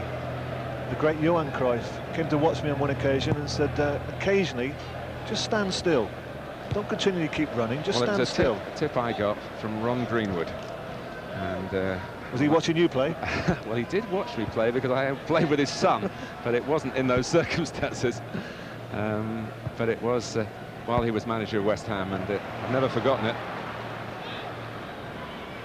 All my players know on Monday in training will be stood still all the time. Statuesque Birmingham City.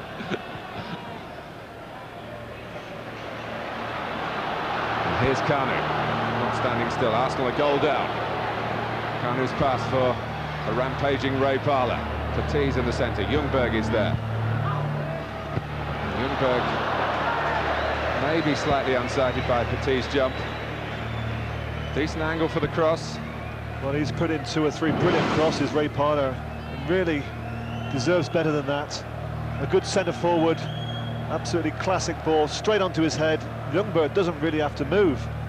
You have to say, well, if he was a striker, you would say that was a very, very poor header. I'll give him the benefit of the doubt that he's not a striker. He is a midfield player, so circumstances are slightly different.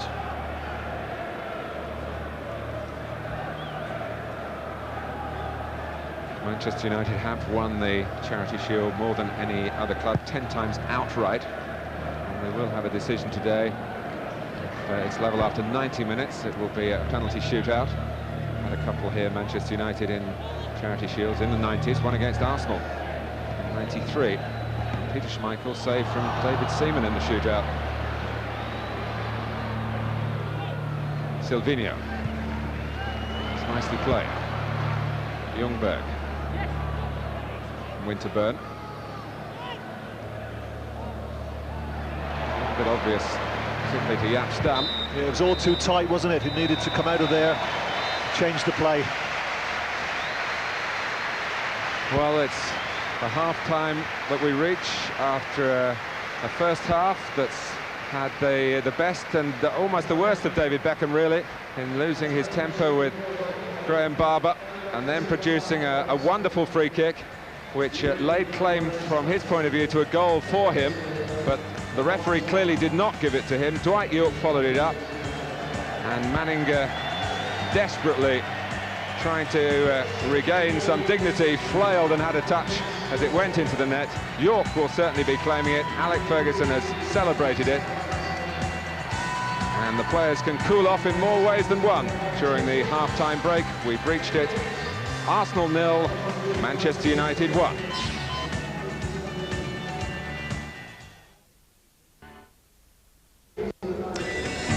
More football today. Aberdeen against Celtic. John Barnes and Kenny Dalglish in charge, of course, now at Parkhead. They play at 6 o'clock on Sky Sports 3. West Ham's bid to join the UEFA Cup action continues Wednesday at 6:30 on 3. Next Sunday, it's Manchester City against Wolves, 12 o'clock, Sky Sports 2.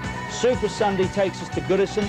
Everton and Manchester United, Sky Sports 1 at 3. And a week today, it's Dundee against Hibs, Sky Sports 3, 5:30. 1-0 to Manchester United, one of those occasions when you drive the decision. David Beckham's goal. Fantastic free kick.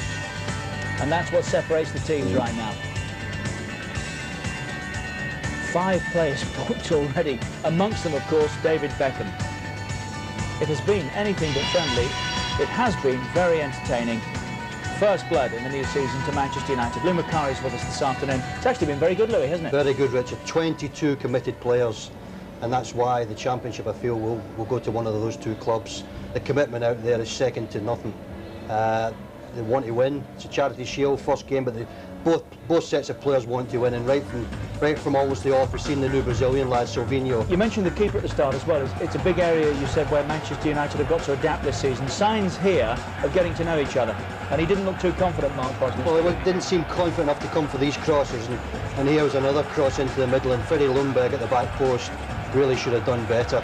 But I think as time goes on, the goalkeeper will get more and more confident, and he will come for those crosses. And that was unfortunate. Good header from Dwight Yorke. And Coley get in the road of it. They both look in good shape, you would say that, wouldn't you? I certainly would. It's hot out there. It's very difficult the first game of the season. But as I said, the commitment and the movement from both sets of players is wonderful. It is a man's game, let's not forget that. And it's good to see the competitive edge about this game, isn't it? Not that, we don't want to see players leaping about, but not that either. But there is a little bit of an edge there that's not bad. Well, that's what football's all about, competing. And unfortunately there, Nicky Butt just was a bit too keen to show what he felt of today's game. Felt he had an injustice done to him, thought it should have been a penalty kick, and was fortunate not to be sent off. He kicked out. Goal, one of the great Wembley goals. Terrific strike from David Beckham. How does he keep doing that? Worse when we all know he's going to do it. Well, when he was going to do it, I thought to myself, surely you're not going to shoot from there. You know, 30 yards out and Here wide. Here it comes. Let's have another look, because there's no doubt that it's across the line. So anyone who is confused and is still unsure, here's the confirmation. Goal. If we had any doubt in 1966, Richard, there's no doubt there. We didn't have any doubt. Well, in 66. And again, in. So pass the message, boys. It's David Beckham's goal. What a free kick. Fantastic. And well done, Dwight Yorke, because you'd want your striker to do that, wouldn't you, and make absolutely certain, but it was in. I think after the game, Richard, Dwight Yorke... 34 yards, look. I think Dwight Yorke will say it's David Beckham's goal. I think he's got a cheek if he doesn't. He's got to, because there's the evidence. It is, isn't it? But Trevor was right. The referee didn't give it. Linesman was obviously in a better position. He didn't give it David Beckham goal, but... we have. It is. David Beckham has scored. That goal separates the two teams at Wembley. And Manchester United very much back in the groove, exactly where they finished last season. They're in front. Can they stay there? The second half from Wembley comes next. A special live golf event coming up tomorrow night on Sky Sports 2. A head-to-head between the world's #1 and 7, the Macari shot, the green off chest. Did anyone ever claim that goal? No, no one had the cheek to.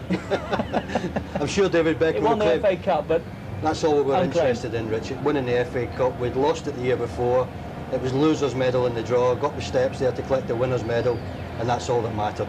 But I'm sure David Beckham will claim this one. Got to. Beckham's goal for you and I. 1-0 to Manchester United. Let's rejoin Trevor Francis and Martin Tyler. Thank you, Richard. I can add to that because we're hearing that Dwight Yorke, that man with the sunny disposition, has said, as you might expect, that he is happy to give David Beckham the goal because he realised in that blur of a moment before he reacted that the ball was over the line. Also smiling, I should imagine, is David May, because he's got a chance to play in the second half. He will come on for Jaap Stam. David, who didn't play enough games to get a Premiership medal during an injury hit campaign, but suddenly re-emerged at the sharp end of Manchester United's season and did take part in the big games, including the FA Cup final in that extraordinary finale.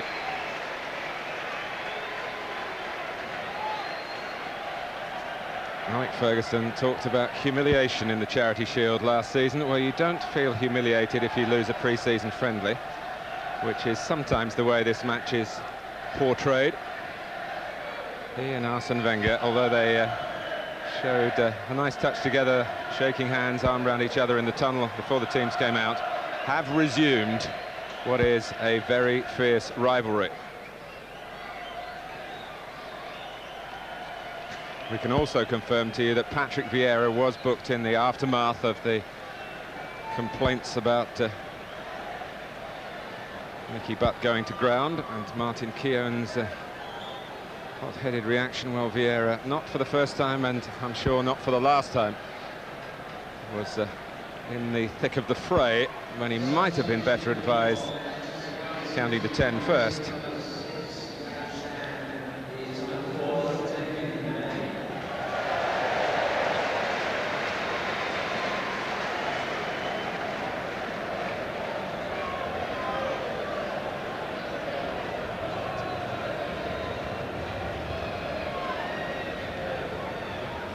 Manchester United, for the record, passed Liverpool today as the English club side who have made the most appearances at Wembley in major matches. This is their 32nd game here down the years, 17 of them, as I said, in the first half in the 90s. What a decade of triumph it has been.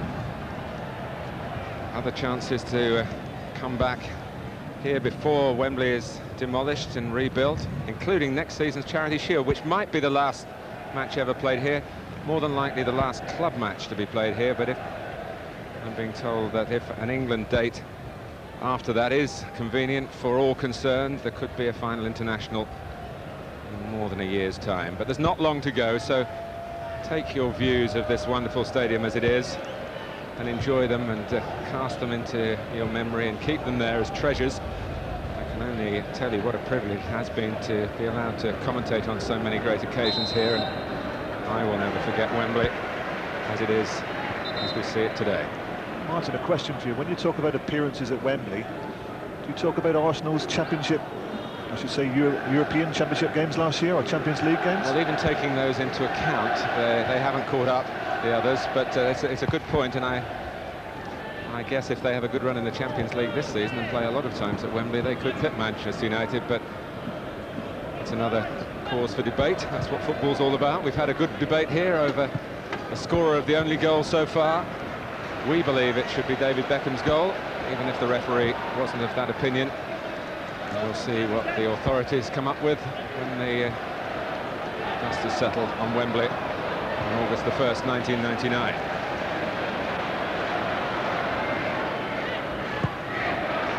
Here is Yorke chasing Beckham's pass. Good retrieving by Graham Barber.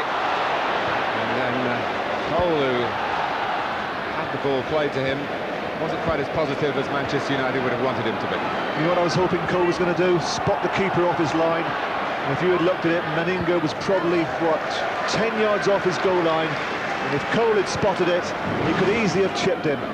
Whether we get a glimpse of this, I'm not sure, but that was a great ball from Beckham.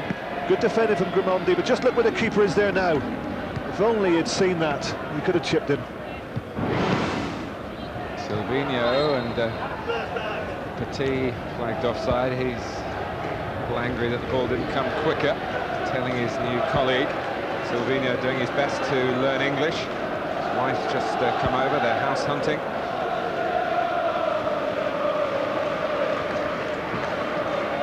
Very highly thought of in his native Brazil, but they're still with the barrier of Roberto Carlos to break down to play for Brazil. Parla.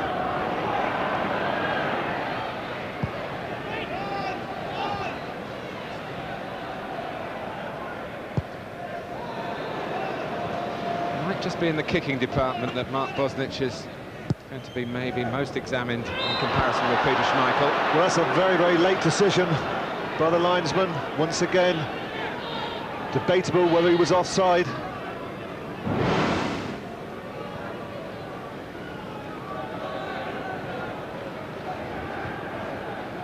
I think the linesman actually got it right, but he was slightly late raising his flag. Kanu. Challenged by Berg.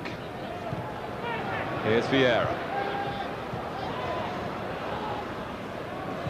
Kanu. It's back from Parla.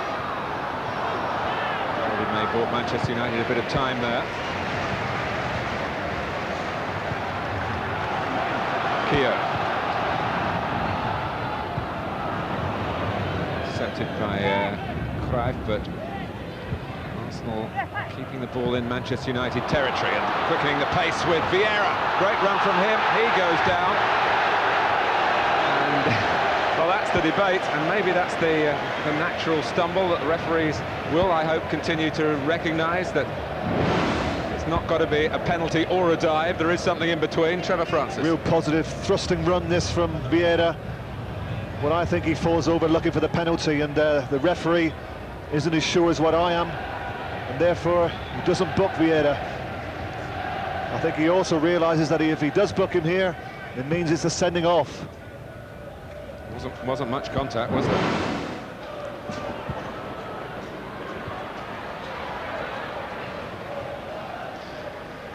And that's how difficult it is for referees. He gets one look at it, Graham Barber.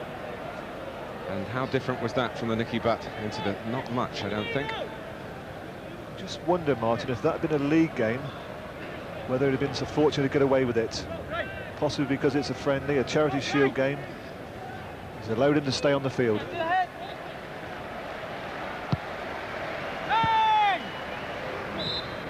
would hope that by and large the message is to support the referees. They have to go through a lot of fresh instruction at the start of each season. It's like relearning the alphabet.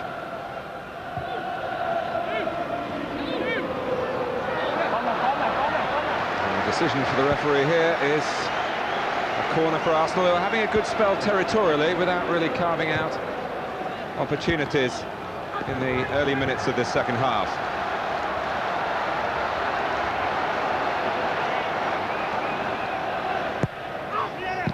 Poor corner, covered up by the man at the front post, Dwight Yorke, but he's lost it.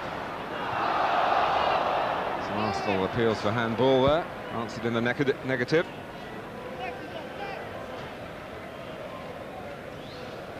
Remember, Manchester United unbeaten since before Christmas, that home defeat by Middlesbrough when Alex Ferguson wasn't there.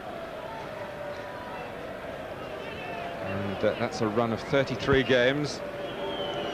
Steve McLaren's never seen them beaten in an official game since joining the club from Derby County, and he's on the right side of the scoreline at the moment. Hoisted forward by Beckham. Cole. Arsenal a little slow to react. I don't know whether they were thinking about an offside. Lee Dixon belatedly has a look across at the official.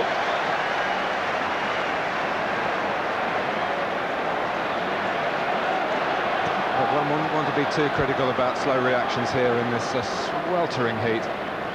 Sapping weather, but Manninger has got to prepare, but he might be called upon to react here because David Beckham is eyeing up another possibility from a similar angle. The referee just asking the wall to go back a little. Still doesn't look 10 yards. And it's a corner.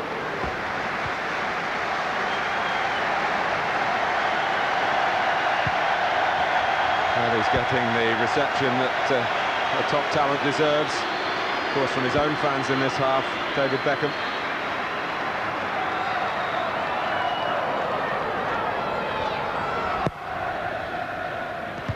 Ljungberg and Yorke coming in, but in between was Grimandi. And he's complaining, why should I be left with two? And he's right. It's a big header that from Grimandi. Does a good job there at the back post. Noise you're hearing, if you look at the replays, more admiration being expressed for Beckham on this near side as he takes another corner and outswinger this time. Well defended by Martin Keown, who got the ball despite being pushed.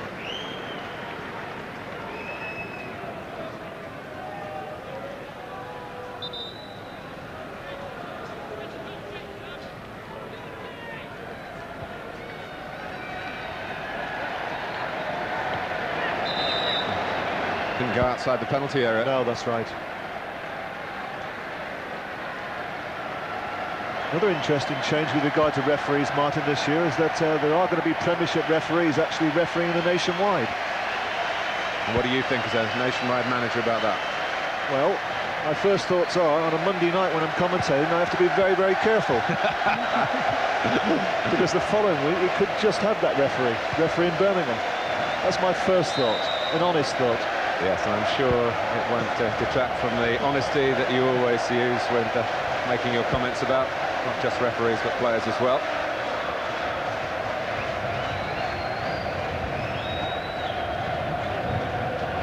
Vieira. Kanu. It could run for Sylvinho.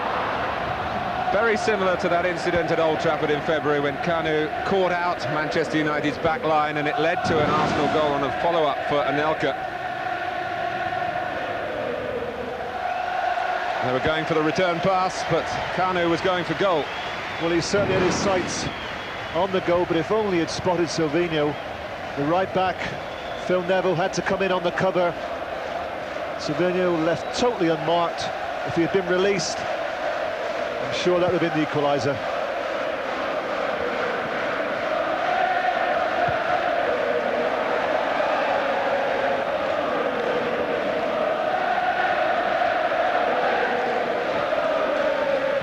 Gone in the second half.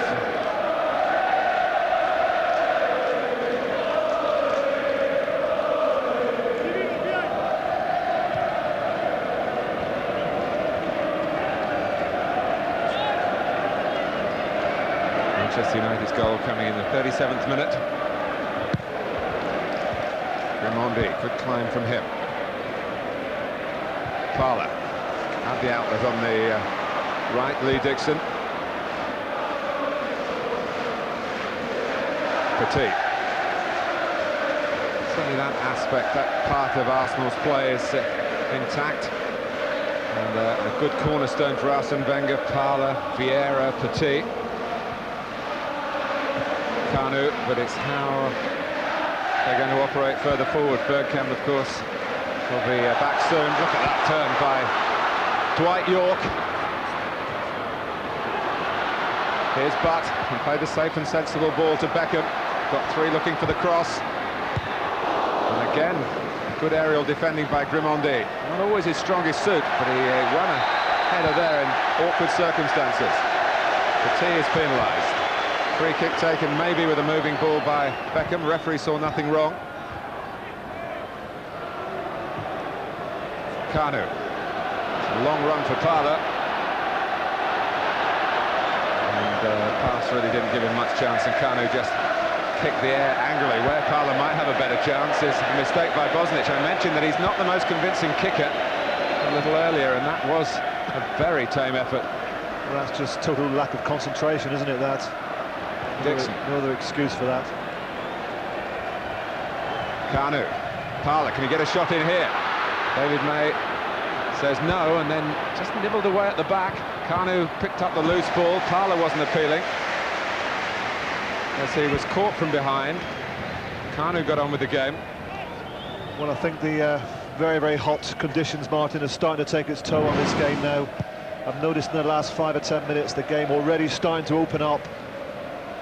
Well, that could have been a penalty, couldn't it, there? If the referee had spotted that like we could see it, that was definitely a little trip. David May on Parder. What I was saying was the game's starting to stretch now. A lot more space is being found. And we've got, what, another 32, 33 minutes to play. I'll be very, very surprised if we don't see more goals. Parler was conserving his breath, not wasting it appealing for a penalty. But it's first reaction from me, rather like our first reaction on the goal that the ball was over the line, was that was a foul. But getting back, finding a bit of extra pace there, that is a good indication of his conditioning. Keown.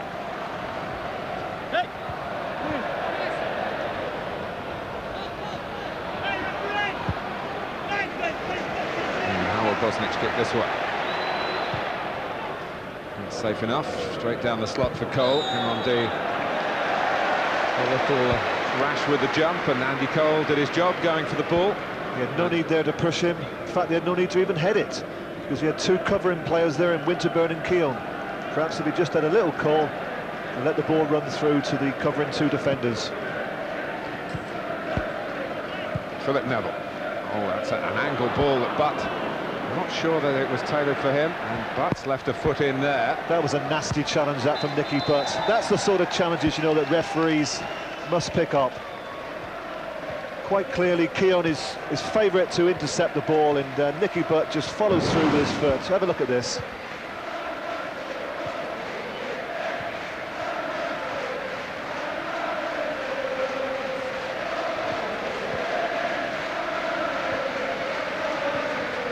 Well, as we said about Patrick Vieira earlier, maybe if Nicky Butt hadn't been booked, it might have been a booking, and to emphasise again, had this been a Premiership game, we might already be talking about the number of red cards in it. Cole. He's done very well to hurdle Keown. Arsenal trying to break out. The intercepting done by Ljungberg. Scholes. Oh, it's a great ball from Scholes, and not so great from Cole. Whether the flag would have gone up against Yorke, it might have done. Well, it had not gone up, Martin, but I think you're right. I'm sure it would have had to have gone up.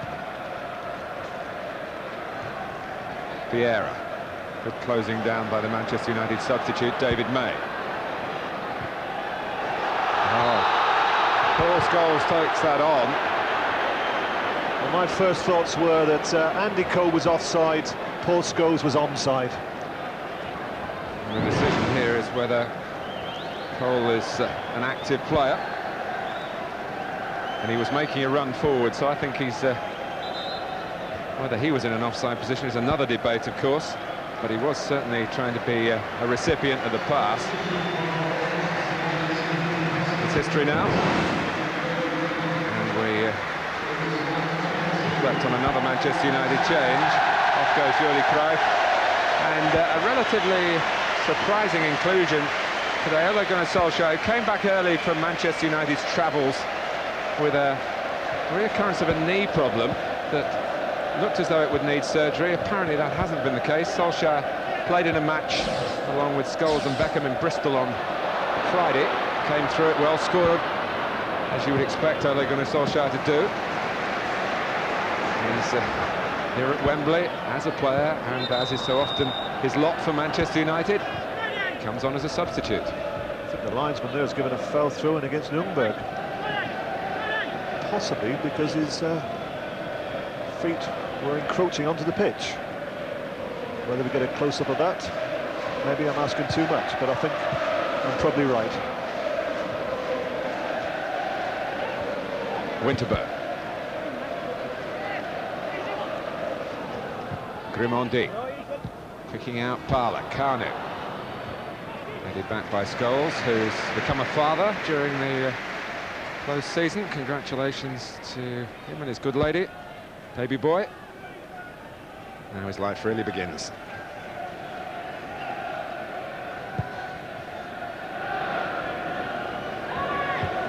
Beckham.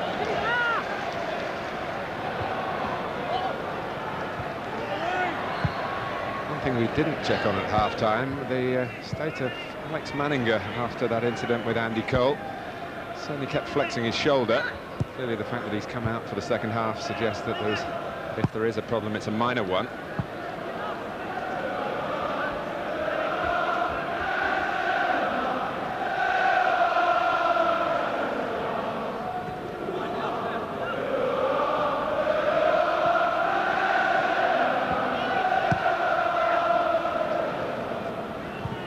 Well, there was no one making a run then, and you can hardly blame them.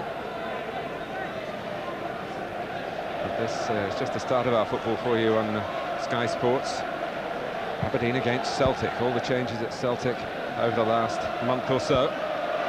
Sky Sports 3, you'll see what impact they've had on the playing side of the club as the Scotland Premier League enjoying its first weekend of real action. England a week behind, and then on Wednesday, West Ham in Heerenveen, a 1-0 lead, looking via the Inter-Toto Cup to qualify for the UEFA Cup, a competition that you'll be able to follow exclusively live on Sky Sports. With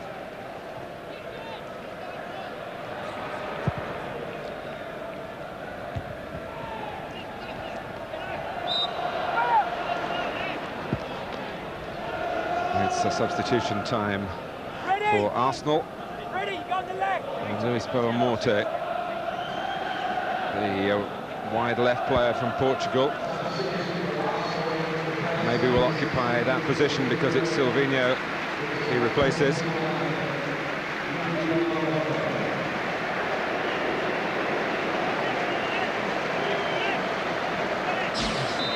At the moment, Boa-Morte lining up in the more central position, and maybe he'll go up front with Kanu and try and provide a bit of pace with Ljungberg, who is more of a midfield player, operating on the left.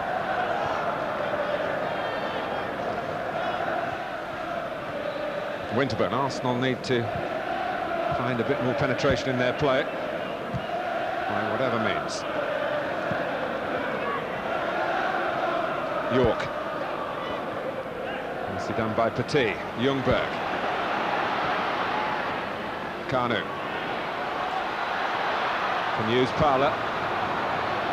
It's Ray Parler for Arsenal. Oh, the inside of the post. Back to Kanu. Can he get a shot in himself? Blocked by Butt. Well, a wonderful effort by Ray Parler. Very unlucky.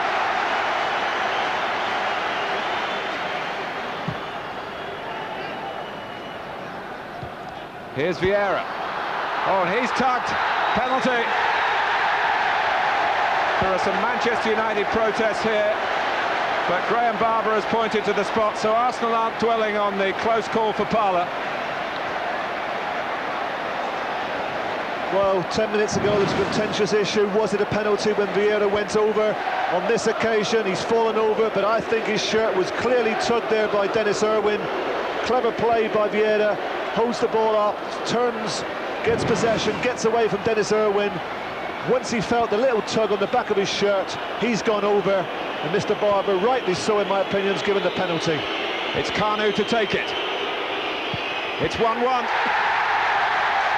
Mark Bosnich, who has quite a reputation in saving spot kicks, totally beaten, went the wrong way. And when one thinks back to how close Arsenal came in an FA Cup semi-final to spoiling what turned about to be Manchester United's season of sensation, Kanu doing rather better against Bosnich than Dennis Bergkamp did at Villa Park against Peter Schmeichel. But when you see a guy taking a penalty like that, you must give any manager total confidence. He was always in control of himself, knew exactly what he was doing, very, very calm, didn't panic at all, and he always knew exactly what he wanted to do with it. It's been on the cards though, Martin. I sensed it a few minutes ago that Arsenal were starting to push on, leaving themselves a little bit exposed at the back, at times 2-on-2, but they've come forward very positive, and that equaliser has been on the cards. And on the incident itself, Dennis Irwin clearly had grabbed Vieira's shirt. Vieira was happy to go down, I don't think there's any doubt about that. why not when you're having your shirt pulled and it's an aspect of the game that has been on the increase and the officials are trying to cope with it. So Beckham's great moment in the first half, not the decisive moment in the match. Arsenal are level.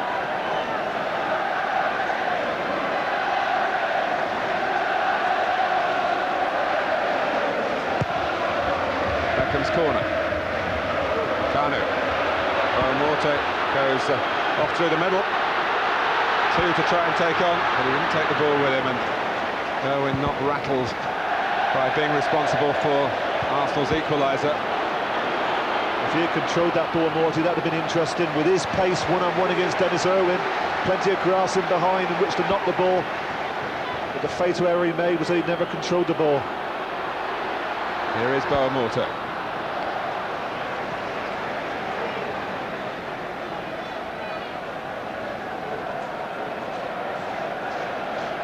Mark Bosnich on his return to Manchester United colours, beaten for the first time by an impeccable penalty from the Nigerian Kanu. He was also beaten, Martin, 30 seconds prior to that penalty with a brilliant effort from Ray Parlour, which deserved the goal.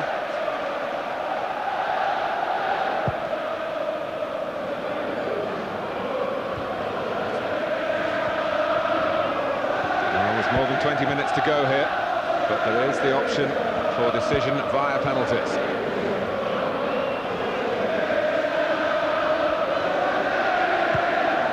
Scholes, Manchester United looking eager, trying to pick up the pace of some of their first half play. But Scholes going into a cluster of teammates there who didn't really peel away into the space that he thought they would. Got to give a little bit of credit to the manager, Arsene Wenger. It's been quite a clever substitution, because with Morte's pace, there's a bit more thrust up front, but what it's also done is it's given Ljungberg the chance to go back into his favourite left-sided midfield position, and he's doing perhaps a better job now the last 10 minutes on David Beckham than what Sylvinho did. Head down, swing through the ball and hope. Mark Bosnich there, but he made decent contact. Here come Arsenal again with Kanu. And Dixon looking to join in for Parlour. Challenge from behind by Berg. And then as the whistle goes for a free kick, it seemed to Manchester United. The game restarted quickly. Morte is going to get some opportunities, I think, playing as a forward for Arsenal this season, unless they really dip into the transfer market. Or Grimondi taken out by the pass from Cole for Yorke. And he's what a chance in a way that doesn't need really any great description from Trevor and myself. He knows better than anybody else what an opportunity it was. Well, I spoke about Arsenal throwing caution to the wind, at times 2-on-2. On this occasion, well, there were 3-on-2, Manchester United, and that's a, well, don't say that too often, do you? But I have to say, poor effort from Dwight Yorke.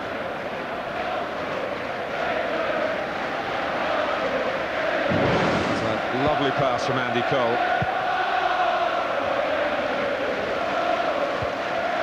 May's header. Grimondi, who was relieved that Yorke missed it. Keown. Just got enough of it. Kanu. Wonderful. Quick feet for such a tall man. Parlour. Ljungberg trying to crop up on the right. The pass asked too much of him. Solskjaer.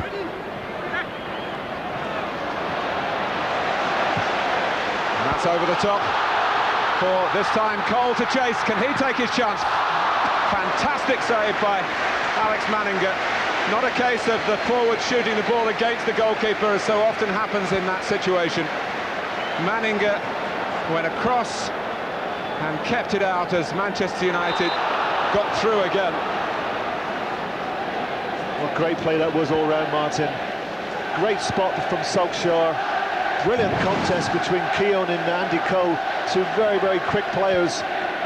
But once Solskjaer plays into the space behind, Andy Cole gets the run on Keown, quickly gets under control. He's having to play it with the outside of his right foot. Good positioning by Manninger, and an excellent save with his left hand. He just flicks it with the outside of his right foot, gets enough power on it. It's a good save. Fortunately for Manninger, nobody follows it up. It's a good save. Solskjaer. Yorke.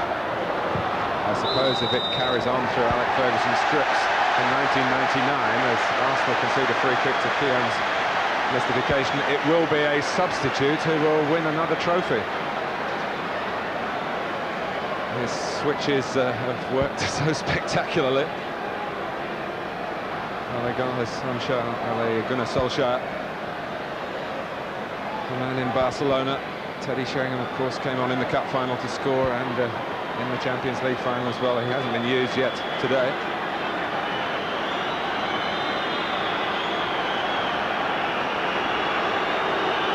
Well, such is David Beckham's quality that it does look as though Manchester United here, maybe they're trying to kid Arsenal as well as us, that there is no other alternative but Beckham going for goal. And he says an arm was up, and that's another gesture of dissent from David Beckham. And is Graham Barber going to really graft the nettle here and graft a yellow card again and send Beckham off? I think it'll be a severe warning. Beckham thought his free kick was blocked by an arm in the Arsenal wall. I wouldn't mind betting, Martin, that David Beckham is not aware of the new rulings, you know. Otherwise, he wouldn't take that kind of risk. Well, there's protesting and protesting, isn't there? And football has never been a game of silence for the players. Here's Beckham's corner.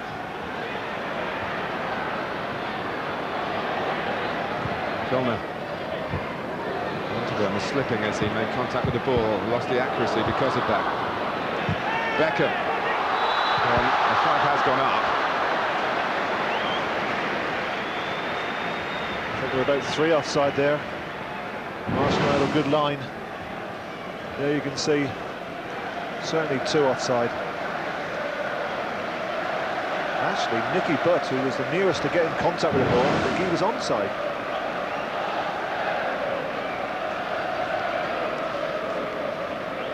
New number for you for man of the match, but the same principle. We ask for your view. 09009 112233. Made up your mind, let us know. There's a few more minutes to go yet before we come to a decision.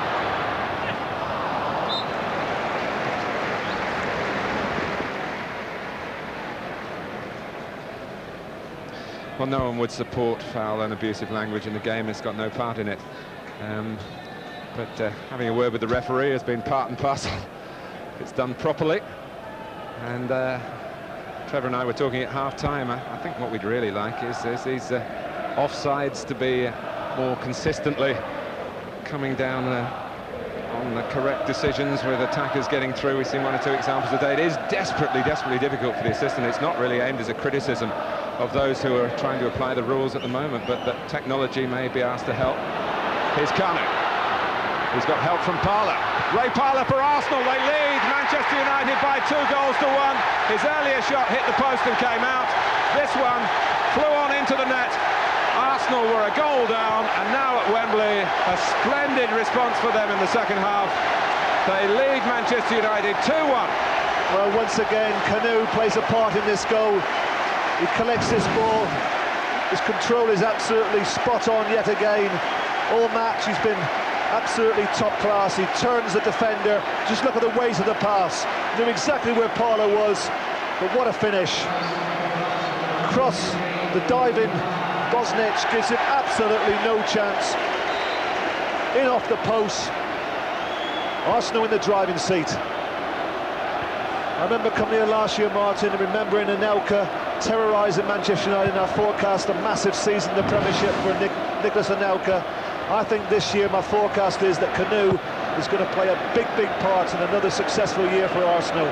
When I say successful, I know they didn't win anything last year, that they're still a top team, finished second, but I think this year Canoe will play a major part.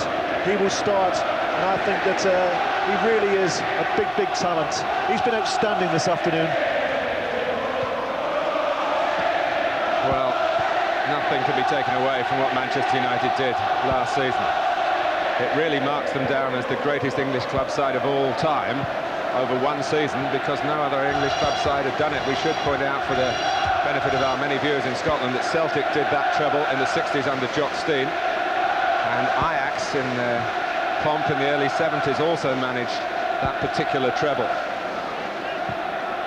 But I go back to how close the margins were in Villa Park, and Dennis Bergkamp with the ball on the penalty spot, and there was no treble thoughts for Manchester United as he stepped up then.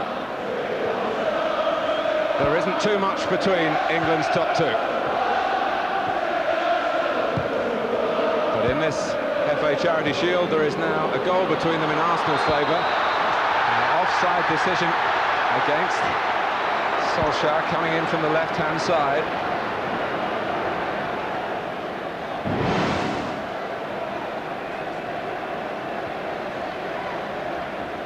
And it's marginal again.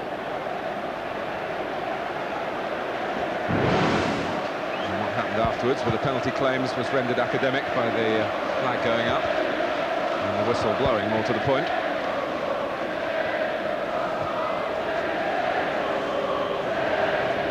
Once Canoe released Ray Parlour, there was no way anyone was ever going to catch him. I think what you see, Martin, the last 20 minutes, with the loss of, well, not the last 20 minutes, I should say, since half-time, with Jaap Stam going off, it's rather exposed Manchester United's lack of pace at the back.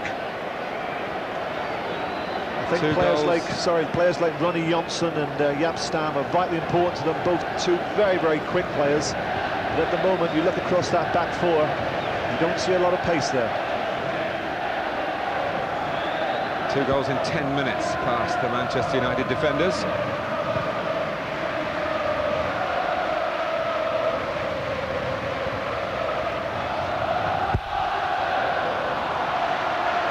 Bang in the face for Keown.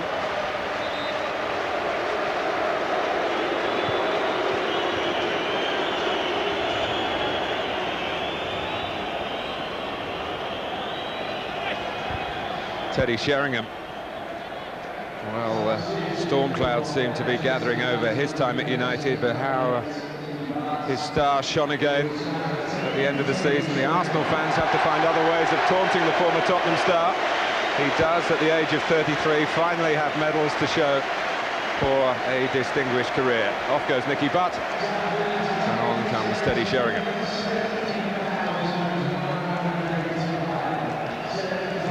Arsene Wenger, going back to that night at Villa Park, he really is the master of managerial self-control, but he cracked that particular evening.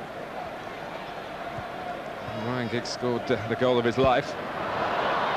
No Giggs today to contend with, although Matt Ferguson told me this morning that Giggs is likely to have a match in midweek. Jesper Blomqvist, in case you missed the earlier news, just picked up a bruised thigh in training yesterday, not wrist.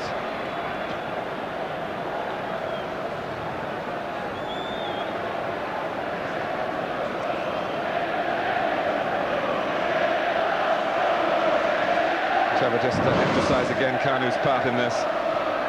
Well, he just shrugs off, I think it's Berg, or is it May, and then the weight of the pass is absolutely perfect.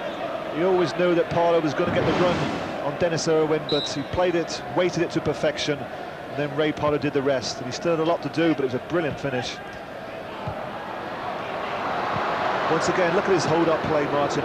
Every time he gets it, keeps a hold of it.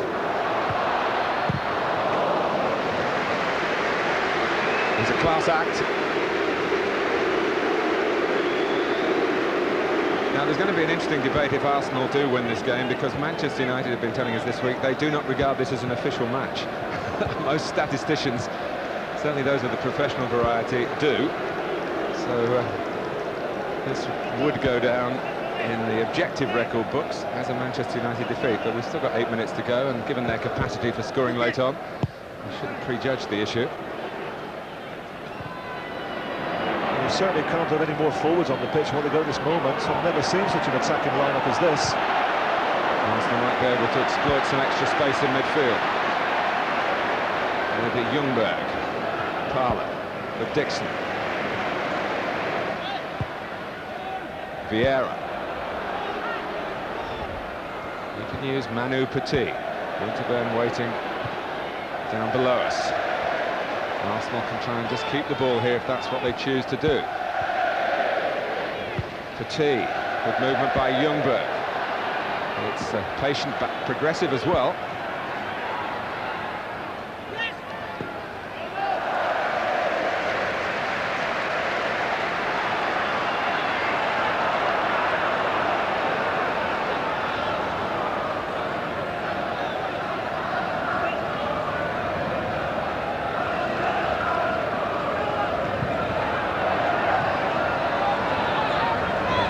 Throw.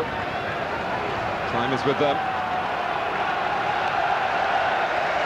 Nigel Winterburn, who finished last season with a terrible facial injury at Leeds. This was a painful night all round for Arsenal. It was the night really that the title and their defence of it went away from them.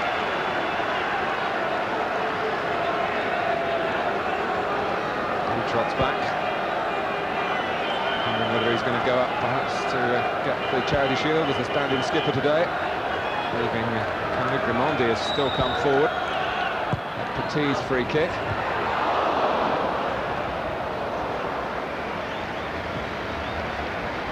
Well, he must have fancied his chances there, judging by his disappointment, Gilles Graham. Yeah, the one thing about Graham, you know, at both ends of the field, he really does attack the ball well.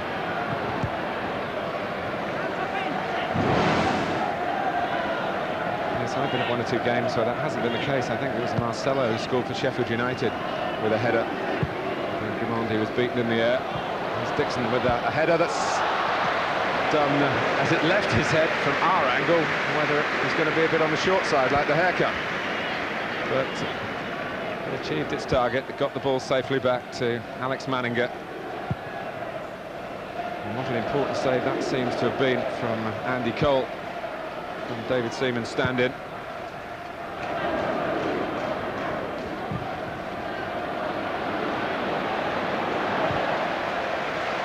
Keown and Cole, of course, were together as youngsters at Arsenal. Andy Cole didn't make it at Highbury. Played in the Charity Shield for the Gunners. A brief appearance as a substitute way back in 1991. Man of the match, another reminder of this rather elongated number, 0900 911 2233. Petit, Vieira had gone on a forward run, hoping Keown would win the header. Nice low from the chest from Sheringham. Scholes thought he was impeded. Vieira slipped it through. There was a slip from Morty of a different kind, and Ljungberg still chasing it. 4 minutes plus stoppage time left at Wembley.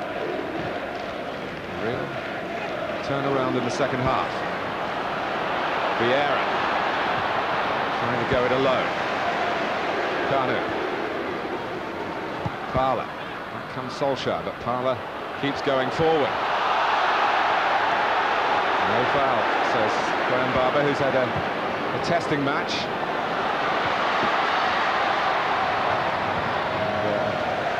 Maybe the biggest test of all for everybody involved out there has been the fitness and how they all feel individually. Manchester United in a hurry to take the throw, wanting the ball back quickly. We'll see. Dwight Yorke. Petit.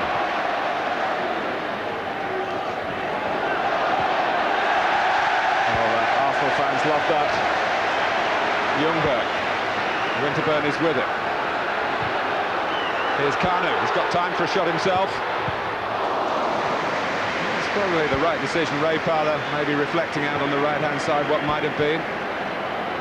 But as Trevor has been emphasising in the second half, much more space as the fatigue takes its toll. But it has been a rattling good contest.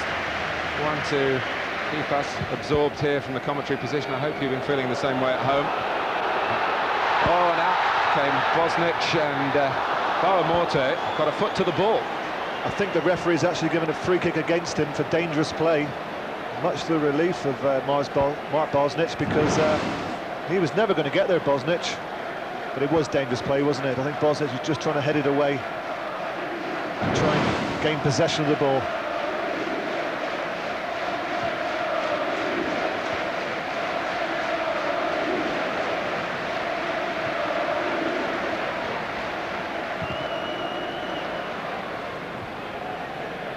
Phil Neville, Sheringham.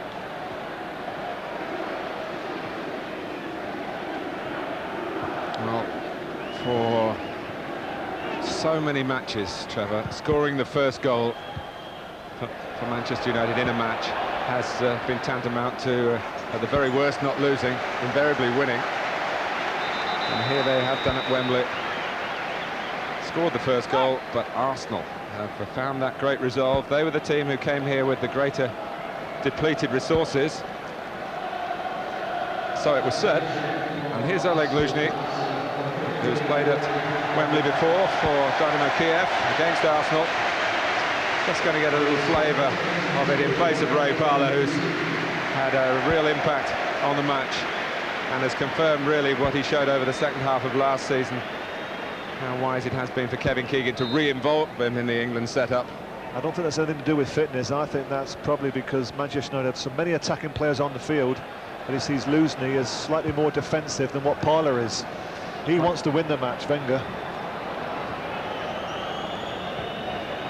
Luzhny, they call him the horse, his thoroughbred capacity to run up and down the touchline.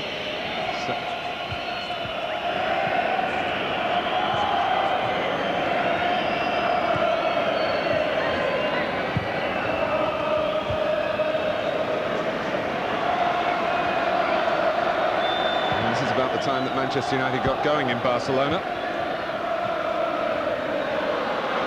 And they rely on a late show yet again. Sheringham is there to play his part, and he's earned a free kick.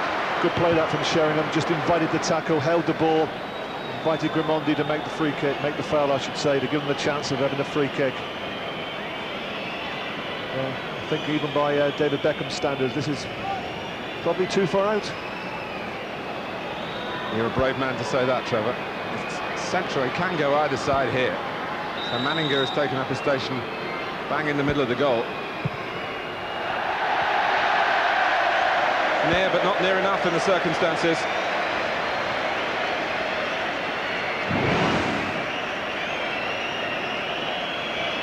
And David Beckham, who gave Manchester United the lead. I think we're all going to come to that conclusion. You get maybe some conflicting views in your newspapers tomorrow.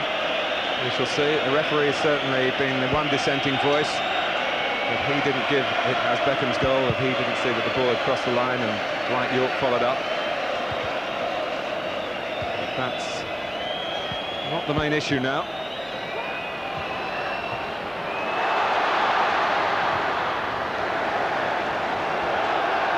Luzhny thinks he's sent his team a corner. And he's got some support from the officials. He's no spring chicken, by the way. He's 31 next week, so it's not as though Arsene Wenger has gone necessarily for youngsters to step in, and he's looked for a proven product in Oleg Luzhny. So add some cover and competition for Lee Dixon. Corner for Arsenal. Well into the couple of minutes of stoppage time. That was signalled by the fourth official. February 1993, the last time that Manchester United scored first and lost.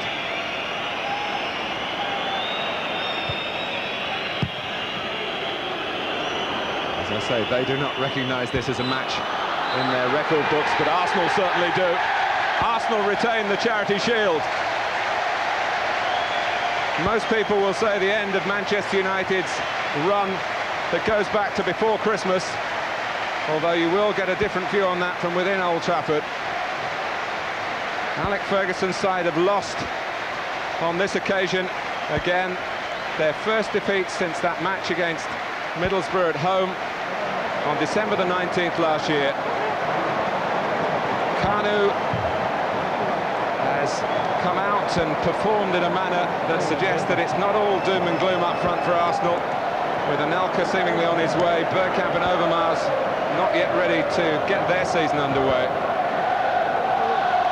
The handicaps look to be those of the London club, certainly when Manchester United scored first, but they do have a deep resolve within their ranks, Arsenal, and in the second half, Kanu's penalty, and then the tall Nigerian laying it on for Ray Parlour to ram in the winner off the inside of the post. Trevor. Well, there's very little to choose between the two teams, two outstanding teams that I think are going to be up there challenging for the championship, but probably it came down to one bit of individual brilliance, and I think from the best player on the field, and that was Kanu. He scored the penalty, made the goal for Parlour, and I think that he was the difference probably between the two teams. Well, this has given us really more than a taste of what's to come in all sorts of ways. The calibre of the top two clubs, the depth of talent available to each manager, the rivalry between the two of them, but also we've seen over the 90 minutes the way perhaps that the referees are going to react in certain issues, with the reaction to dissent and the mandatory instructions when a player is seen to be diving. Patrick Vieira, one of those players, cautioned today for adopting an aggressive attitude, his problem. But Arsenal end with smiles on their faces.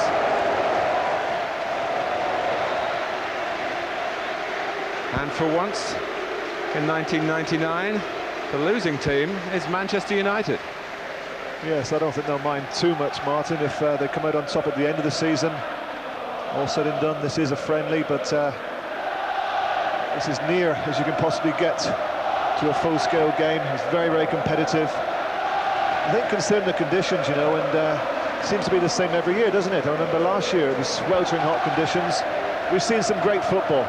It's been a really entertaining game, and everybody that's came today, I think they've got full value for money. I've certainly enjoyed it.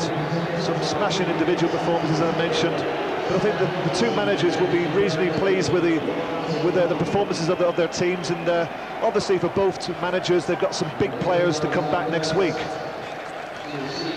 Well, let's get some Arsenal reactions as Dennis Irwin leads up the losers, and Nick Collins is talking to Ray Parlour.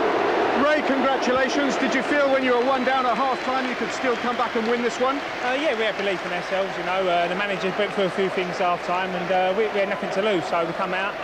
We played well second half, created chances, lucky 2 went in, and it was a great result for us. With a number of big-name stars missing this afternoon, how much of a boost is it that you've actually beaten United with your big names missing? Yeah, they had a few out as well, you know, and it's important. It's an important part of the pre-season.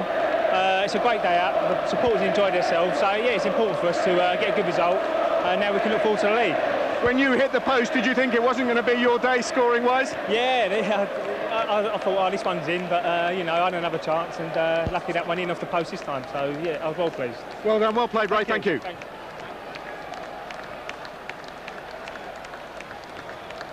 Well, even in defeat, Alex Ferguson can manage a smile. That maybe just tells you that it's not quite the full Monty here today.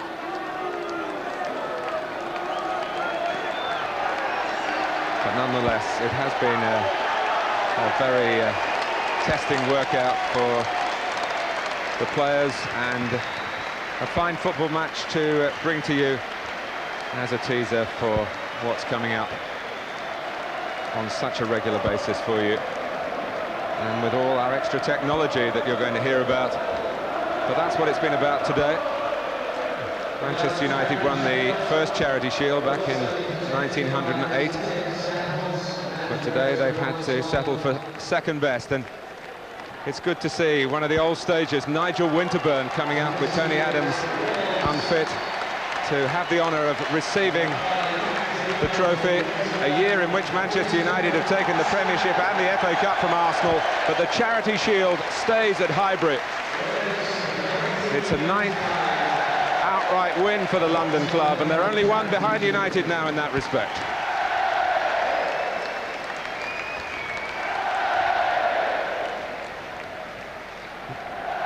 Well, one half of the stadium remains full, and as we've become accustomed, the losers head for the early exit. Trevor Francis has a journey to make as well. Before you take your leave of us, Trevor, thanks for your contributions today. Final thought, looking forward to the next Arsenal-Manchester United match, I guess. Well, I'm looking forward to the season, because I think that it's not just going to be Manchester United and Arsenal. I think we all think that Chelsea are also going to be in there. They've strengthened this season. And I also saw a very good Leeds side yesterday. I think that they've made one or two excellent signings during the summer, and I think David O'Leary's side can push on from last year. Whether they can improve on fourth position remains to be seen, but I think they can push the other three a lot closer than what they did last year. And we look forward to Birmingham City having a right go to be one step further forward than last season, which you came so close. Is it particularly frustrating, thinking you could be how close you were to being a Premiership manager at this stage? No, I've got over it now. It was a terrible disappointment to go out, you know, with penalties. But each year we've improved. We've gone from 10th to 7th to 4th last year. So if we can make the same improvement again this season, we'll be in the Premiership next year. Well, good luck to you. Good luck to everybody as they look forward to a brand new season. Arsene Wenger gets the congratulations for Arsenal today. They retain the Charity Shield by beating Manchester United by 2-1. Well done, the Gunners. Reaction, of course, to follow very shortly, but there's a lot more live sports still to come tonight across our 3 Sky Sports channels. On 1 now, it's cricket, the Super Cup final between Yorkshire and Gloucestershire. Here on 2, there's live Indy racing and live US Tour golf. Day 4 of the Greater Hartford Open. And over on Sky Sports 3, there's golf now from the European Tour. Day 3 of the European Open, followed at 6 by more football. Our first match of the new Scottish season as Aberdeen take on Kenny Dalglish, John Barnes, Celtic and all. The Charity Shield is Arsenal's reaction from the dressing rooms when we come back, and also the thoughts of Lou McCurry. That's next.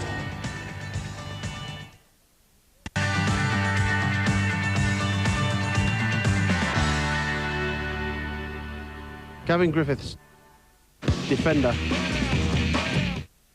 Wow! Sunday night's good for a laugh on Sky One. Behold the future of comedy. A double episode of The Simpsons at 6. Oh, I don't like having such a hilarious voice. Respect for people and property. I think we're gonna stay a while. On PJs at 7. And unwelcome advances from the deep. It's the dolphin who ought to be ashamed of himself. In King of the Hill at 7:30. A night of animated comedy tonight from 6 on Sky One. Driving a Rover isn't the only thing that will make your pulse race this summer.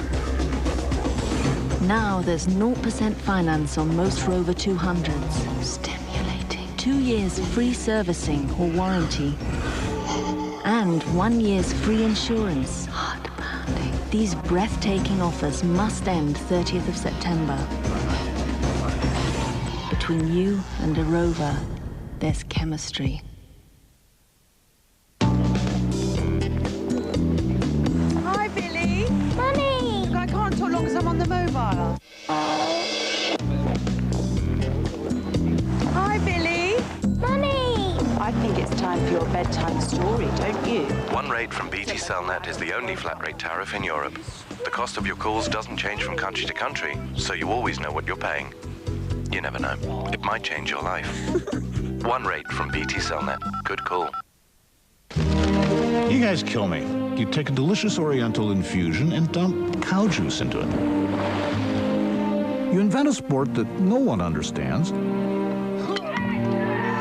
and the whole world still whips you at it. And your most popular dish is curry. Nowadays, even your civil wars are civilized. All it takes is one lousy mutt, and bang goes the Great British Reserve. Small country, isn't it?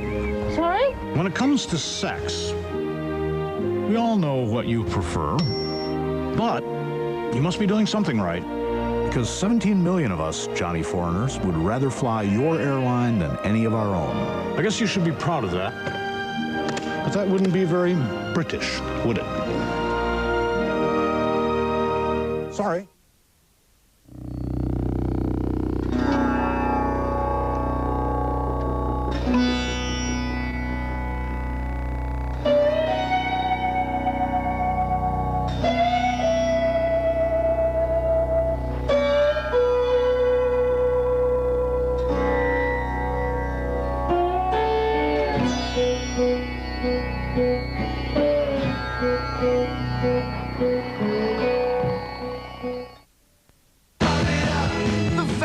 Of Elvis Costello, the singer, the songwriter, the songs.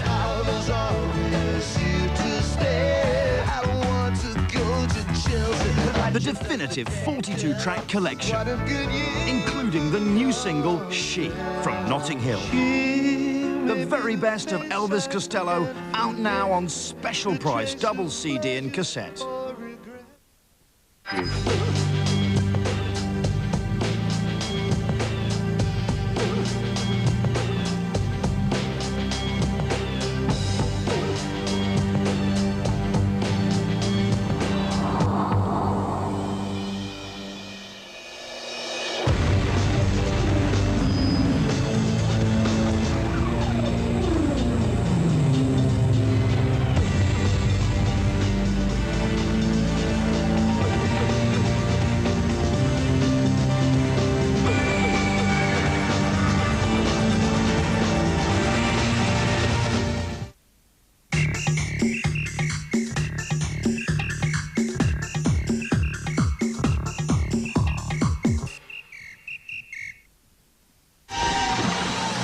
Between you and a Rover 200, there's chemistry and economics.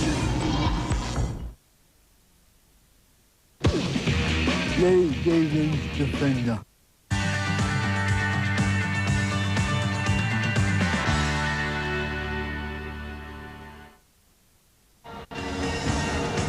Well, tell them it wasn't serious and didn't matter, because they're not having it, and nor are we. Arsenal have won the Charity Shield, Manchester United beaten for the first time in 34 matches. So the club record that they were looking to equal has gone. They'll have to start again. And who's to say they couldn't get there again either? But this one's gone. A goal up at half-time from David Beckham, 2 in the second half, won it for the Gunners, Kanu with the penalty, and Ray Parlour. Otherwise, very much as it was last season, because you look down the facts, nothing at all between them. Those 5 bookings all coming in the first half, amongst them David Beckham, Nicky Butt and Cruyff for Manchester United, Vieira and Keown from Arsenal. Well, the possession, Manchester United's first half, when they led by a goal to nil, how much did that change? OK, the man of the match. A few contenders. Amongst them, Kanu, I would have thought, but yes, Kanu with 27%, but Beckham's won it, look, with 46% of the vote. So well done, David Beckham. And Alex Garvey from Altrincham in Cheshire. Well done, Alex. You win the replica jersey today. Right, let's get some reaction. Arsene Wenger first with Nick Collins. Arsene, congratulations. No league points at stake, but do you feel that's a real statement of intent from your side this afternoon? Yes, of course, we felt it's a trophy and we wanted, of course, to win the game. It's always important when you have Arsenal and Manchester United in front of such a crowd, and psychologically as well, it was important, I think, to beat them. A lot of people were actually writing off Arsenal's chances because of the number of players you had out injured, but you proved a few people wrong, haven't you? I don't know if we have a chance. The only thing I'm sure is that we will fight to have a chance, and that's the most important. We were 1-0 down with a good Man United side in the first half, but we had once again the mental strength and the spirit to fight back and to win the game. And that's always qualities you need to be successful in the season. Kanu was the man who perhaps changed things, scoring the penalty and then teeing up Ray Parlour. He was very successful towards the end of last season. Do you believe you'll get a similar kind of impact from him this year? Yes, of course. What he does is not coincidence, it's just class. And of course we rely on him, and we hope that he will have a very successful season. And for him, for his career, not only for Arsenal, but mainly for him, I wish that he has a year without any injuries, because he deserves it. He's a nice man as well. What can you tell us about the latest situation with Nicolas Anelka? The latest is that he will leave, and we have found an agreement with Real Madrid subject to contractual agreements. That means we have to sit together and sign the contract, and as long as that's not done, it's not done. So do you feel that will be the end of the whole saga in the next couple of days? Yes, because we have to concentrate on our season and to forget that.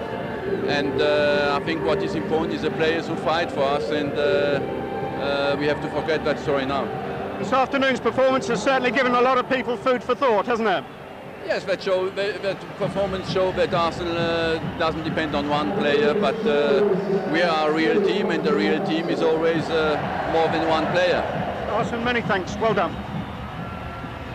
Yeah, very well spoken. Arsene Wenger with Nick Collins. Nigel Winterman, the skipper today, with the first trophy of the new season. I think he's enjoyed his day out. I wonder if it's something to do with the weather, mine. And there's one that Frank McClintock made earlier. So the Charity Shield is Arsenal's. Manchester United beaten here by 2-1. Lou Macari's with us. I know we promised we wouldn't mention him again, but we've got to briefly. It would appear that the saga is over, that Nicolas Anelka is on his way to Real Madrid. Didn't miss him, Richard, did they? No. They've discovered a new star in Kanu. Absolutely brilliant right throughout the game. I'm surprised he didn't get the man of the match, but it's probably a wonder David Beckham goal that's passed him. He was brilliant, everything he did. First half, he was involved in a move, he had a cheeky back heel, put one of his own teammates in the second half, played a part in the goal, took the penalty kick, cool as you like, in the back of the net, turned to the Arsenal crowd, and that's the moment I thought, well, you know, a new star has arrived. Like Cantona did. Remember, he would wait for the keeper to go. Kanu did that, didn't he? He did. Cool as you like. I mean, I think he's 20. 23. 23 is he, sorry. 23, I mean, first time, I would imagine first time at Wembley. Put the ball on the spot, picked his spot, cool as you like, back in the net. Good job he wasn't playing at Villa Park then, eh? Well, yeah, we wouldn't have got to Wembley. 103 the temperature when they stepped into the arena today. United unbeaten this calendar year, 33 games coming into this match. They might not be counting it, but I'm absolutely certain that the bookings count. Sending off would have done. This was a competitive match. They lost it 2-1. Early signs of some wobbles as well, Lou, at the back. We mentioned it at half-time, and I'm sure we will again during the course of the season. Yeah, well, Ray Parlour was a threat to United right throughout the game. We haven't mentioned Ray up to now, but he whipped in some wonderful crosses and obviously scored the winning goal, had one that hit the post, and his contribution wide on the right was tremendous. But there were a few anxious moments in United's defence in the first half with those crosses. I just felt, you know, a little bit of indecision between Mark Boyce and his defence. And David Beckham, well, magical at different times today. The cross there to admire, the attempt to win the penalty, not, and the reaction of Nicky Butt, not. Martin Keown furious. They both were booked during this incident. Nicky Butt could have gone, couldn't he, for that? Well, in a league match, that would have been off you go and have an early bath, I'm afraid. Cole and Yorke smoothly back into the groove for an hour or so. Yeah, and you know, the game could have gone either way. In the space of 2 minutes, Dwight Yorke had a great chance that he missed, and then a minute later, Andy Cole missed a similar, equally as good a chance. On another day, you know, it could have been United in front, and they would probably have gone on to win the match. But it was Arsenal's day. Now, we all knew what was going to happen here. Alex Manninger knew what was going to happen there, but he couldn't do anything about it. David Beckham with United's first. The ball plainly over the line. Yorke, we heard from at half-time, said, yeah, I knew it was too, but he did what a striker should and score. Or at least put the ball back in the net. If we hadn't seen David Beckham do that on so many occasions, we'd be marvelling over this goal for the, you know, for the rest of the year. Well, we should be, Luke, because it was a fantastic strike. But we've seen it so many times, Richard. So that was 1-0, but Arsenal refused, as Arsenal do, to give up. Signs as Ray Parlour hit the post. Here's the big fella, look. He's almost one of those that's got it on elastic around his feet, doesn't he, the ball? He's a happy footballer. When you watch him play, he runs about, he looks happy, he scores a goal, and obviously shows he's happy. Total contrast to the guy he's replaced, who I won't name. Now there's the penalty, was it?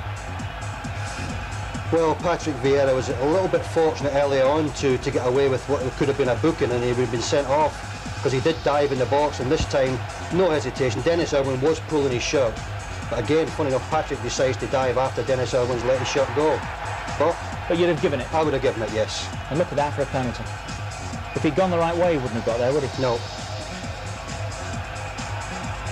Now this, about an hour into the game, I mentioned it to you at the time, the first evidence of what we've come to admire from Manchester United, well, amongst the many things, they were breaking at pace, they were causing trouble. Up until this point, they hadn't done that, had they? No, but when it did come, Rich, we saw there a great chance for Dwight Yorke.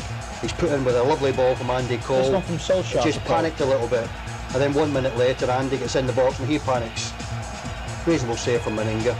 But on another day, would have been a goal for both players, probably. It's a horrible American piece of phraseology, but offensively, they'll miss Schmeichel as well, won't they? Well, without a doubt. I think there was a number of occasions there today where you felt the big fella, if he had only been there, it would have been a little bit different. Here's the winning goal from Ray Parlour, made by Kanu.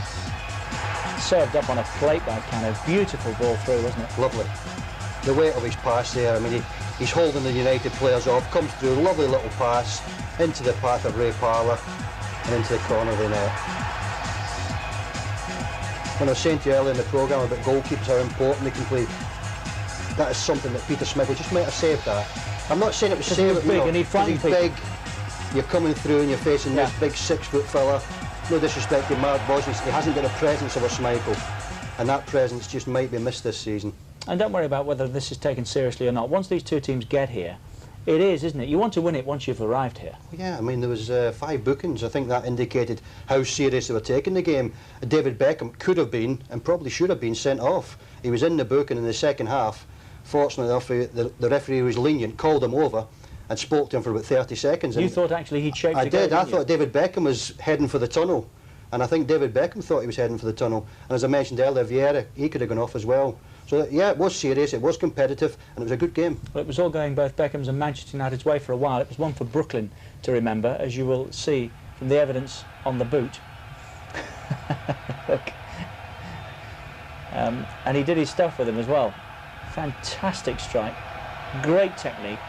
Anywhere else in the world, if we'd seen that on a football programme, you'd be out of your seat, wouldn't you? Yeah, and you should be, because it's a fantastic.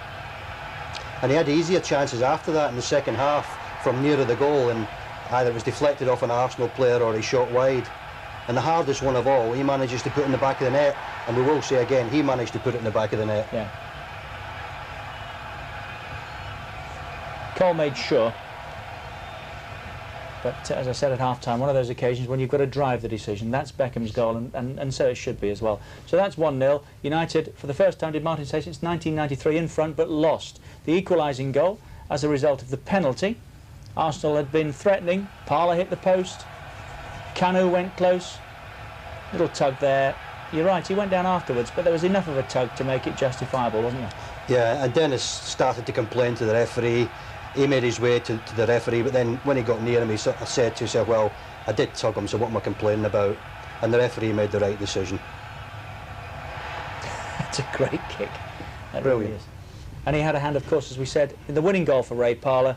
Lovely control, brushed people aside. Great ball through. I have to say, looking forward to seeing him this year, Louis, already. Yes. He's one of those players, Richard, you think is not in control of the ball, and he holds people off, he runs with the ball, you think he's going to fall over it, but he knows what he's doing, and that pass there was lovely, you know, it was lovely weighted in the pass of Ray Parlour, and he, you know, found the back of the net. Here's Alex Ferguson, sorry to interrupt, he's with Nick Collins. Well, Alex, was this afternoon's result a reflection of just how close you and Arsenal are? Well, I think we are close in terms of the last 2 seasons, and it was one of these games which I never felt we were going to lose it, but they got a penalty kick and they got them back in the game, and I think after that we deserved to win it. How much of a part did the hot weather play? Were the conditions really tough out there? It definitely has an effect on some players, and probably the pattern of the game or the speed of the game. It tended, I thought, when Arsenal got in front of the last 15, it was difficult for us to get back then.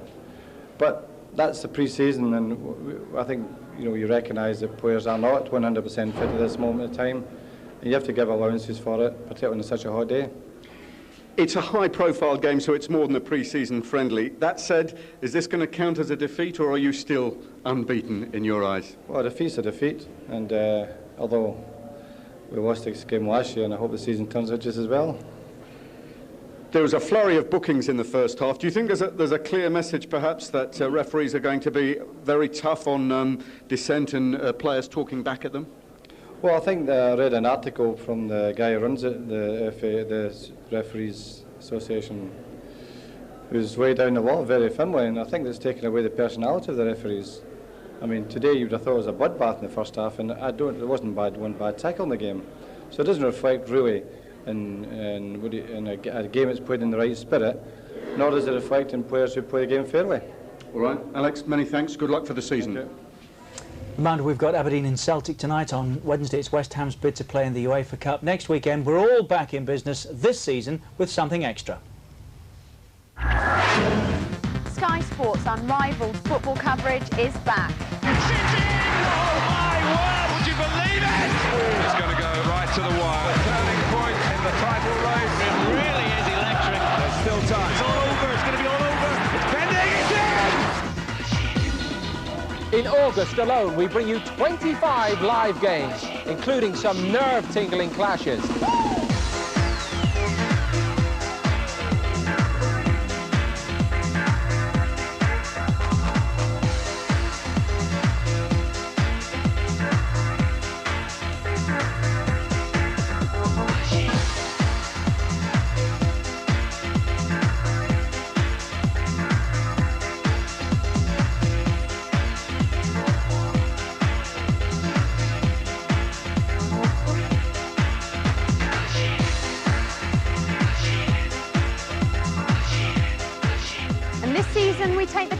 Even further. With a new sports channel, Sky Sports Extra on Sky Digital. It's another first. This new channel brings interactive football to your screens for the very first time. And this time, you call the shots. It's the future of digital, here and now, and it's so simple. Select channel 404, Sky Sports Extra. When the Sky Sports active icon appears, press the red button on your remote to access Sky Sports Active.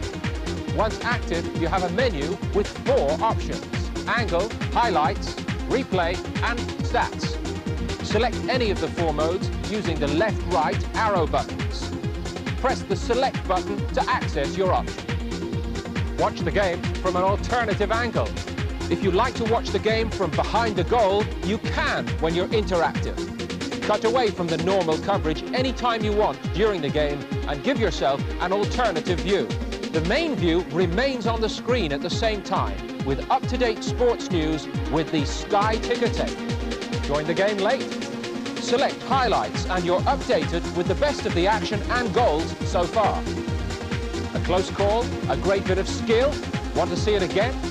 After watching an incident live, you can select replay to go back 30 seconds and watch it once more. Find out the facts with stats. Select stats and you'll have up-to-the-minute match facts, team lineups, records and trivia. You can call up more information than ever before simply by pressing the corresponding coloured buttons on the remote control. You'll never miss the live action. Press 0 to get back instantly. Leaves it to Beckham. That was a great effort and a marvellous save. If you need reminding of these steps, press help on your remote control or check out your Sky Digital August TV guide. Sky Sports Extra is free for digital subscribers if you have both Sky Sports 1 and 2. If you wish to add Sky Sports 1 and 2 to your Sky Channels package, call 08702 40 40 40 for more information. Sky Sports Extra makes football viewing even more enjoyable.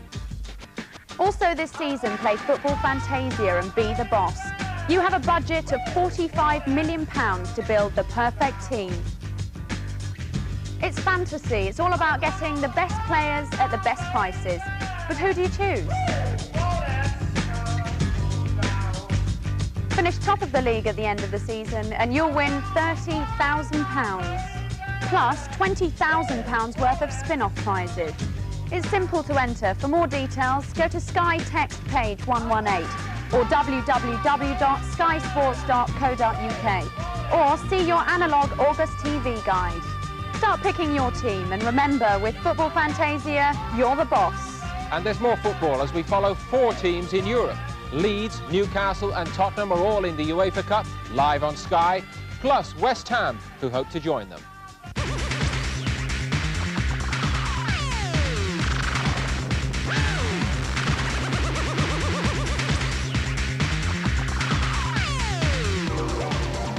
It's interactive. It's exciting. It's easy. It's the future, now on Sky Sports. It's terrific. Wherever it's happening, whenever it's happening, you'll see it here on the home of football. Big thanks to Lou Macari today. Appreciate it, Louis. Football to come, incidentally. Aberdeen Celtic tonight at 6 o'clock over on Sky Sports 3. John Barnes and Kenny Dalglish in charge for the first time at Celtic. That's tonight from Petodry at 6 o'clock. And West Ham's bid to play in the UEFA Cup this season continues Wednesday night. And David Dean, incidentally, has just said that Arsenal have accepted a bid for Nicolas Anelka from Real Madrid. Good. See you next time. Goodbye from Wembley.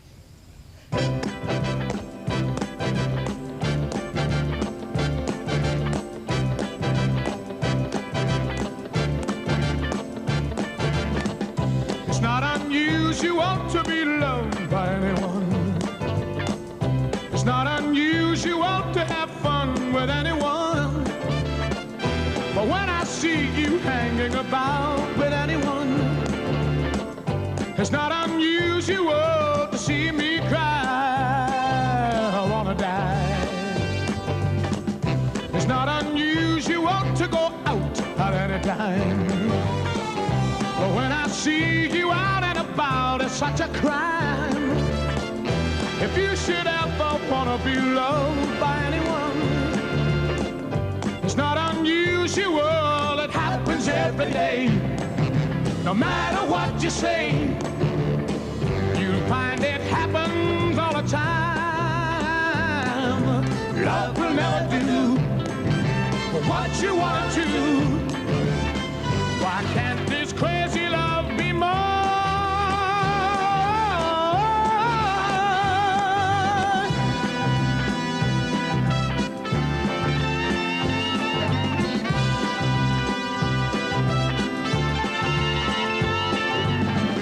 It's not unusual to be mad with anyone. It's not unusual to be sad with anyone. But if I ever find that you've changed at any time, it's not unusual to find that I'm in love with you. Oh, oh, oh, oh, oh, oh,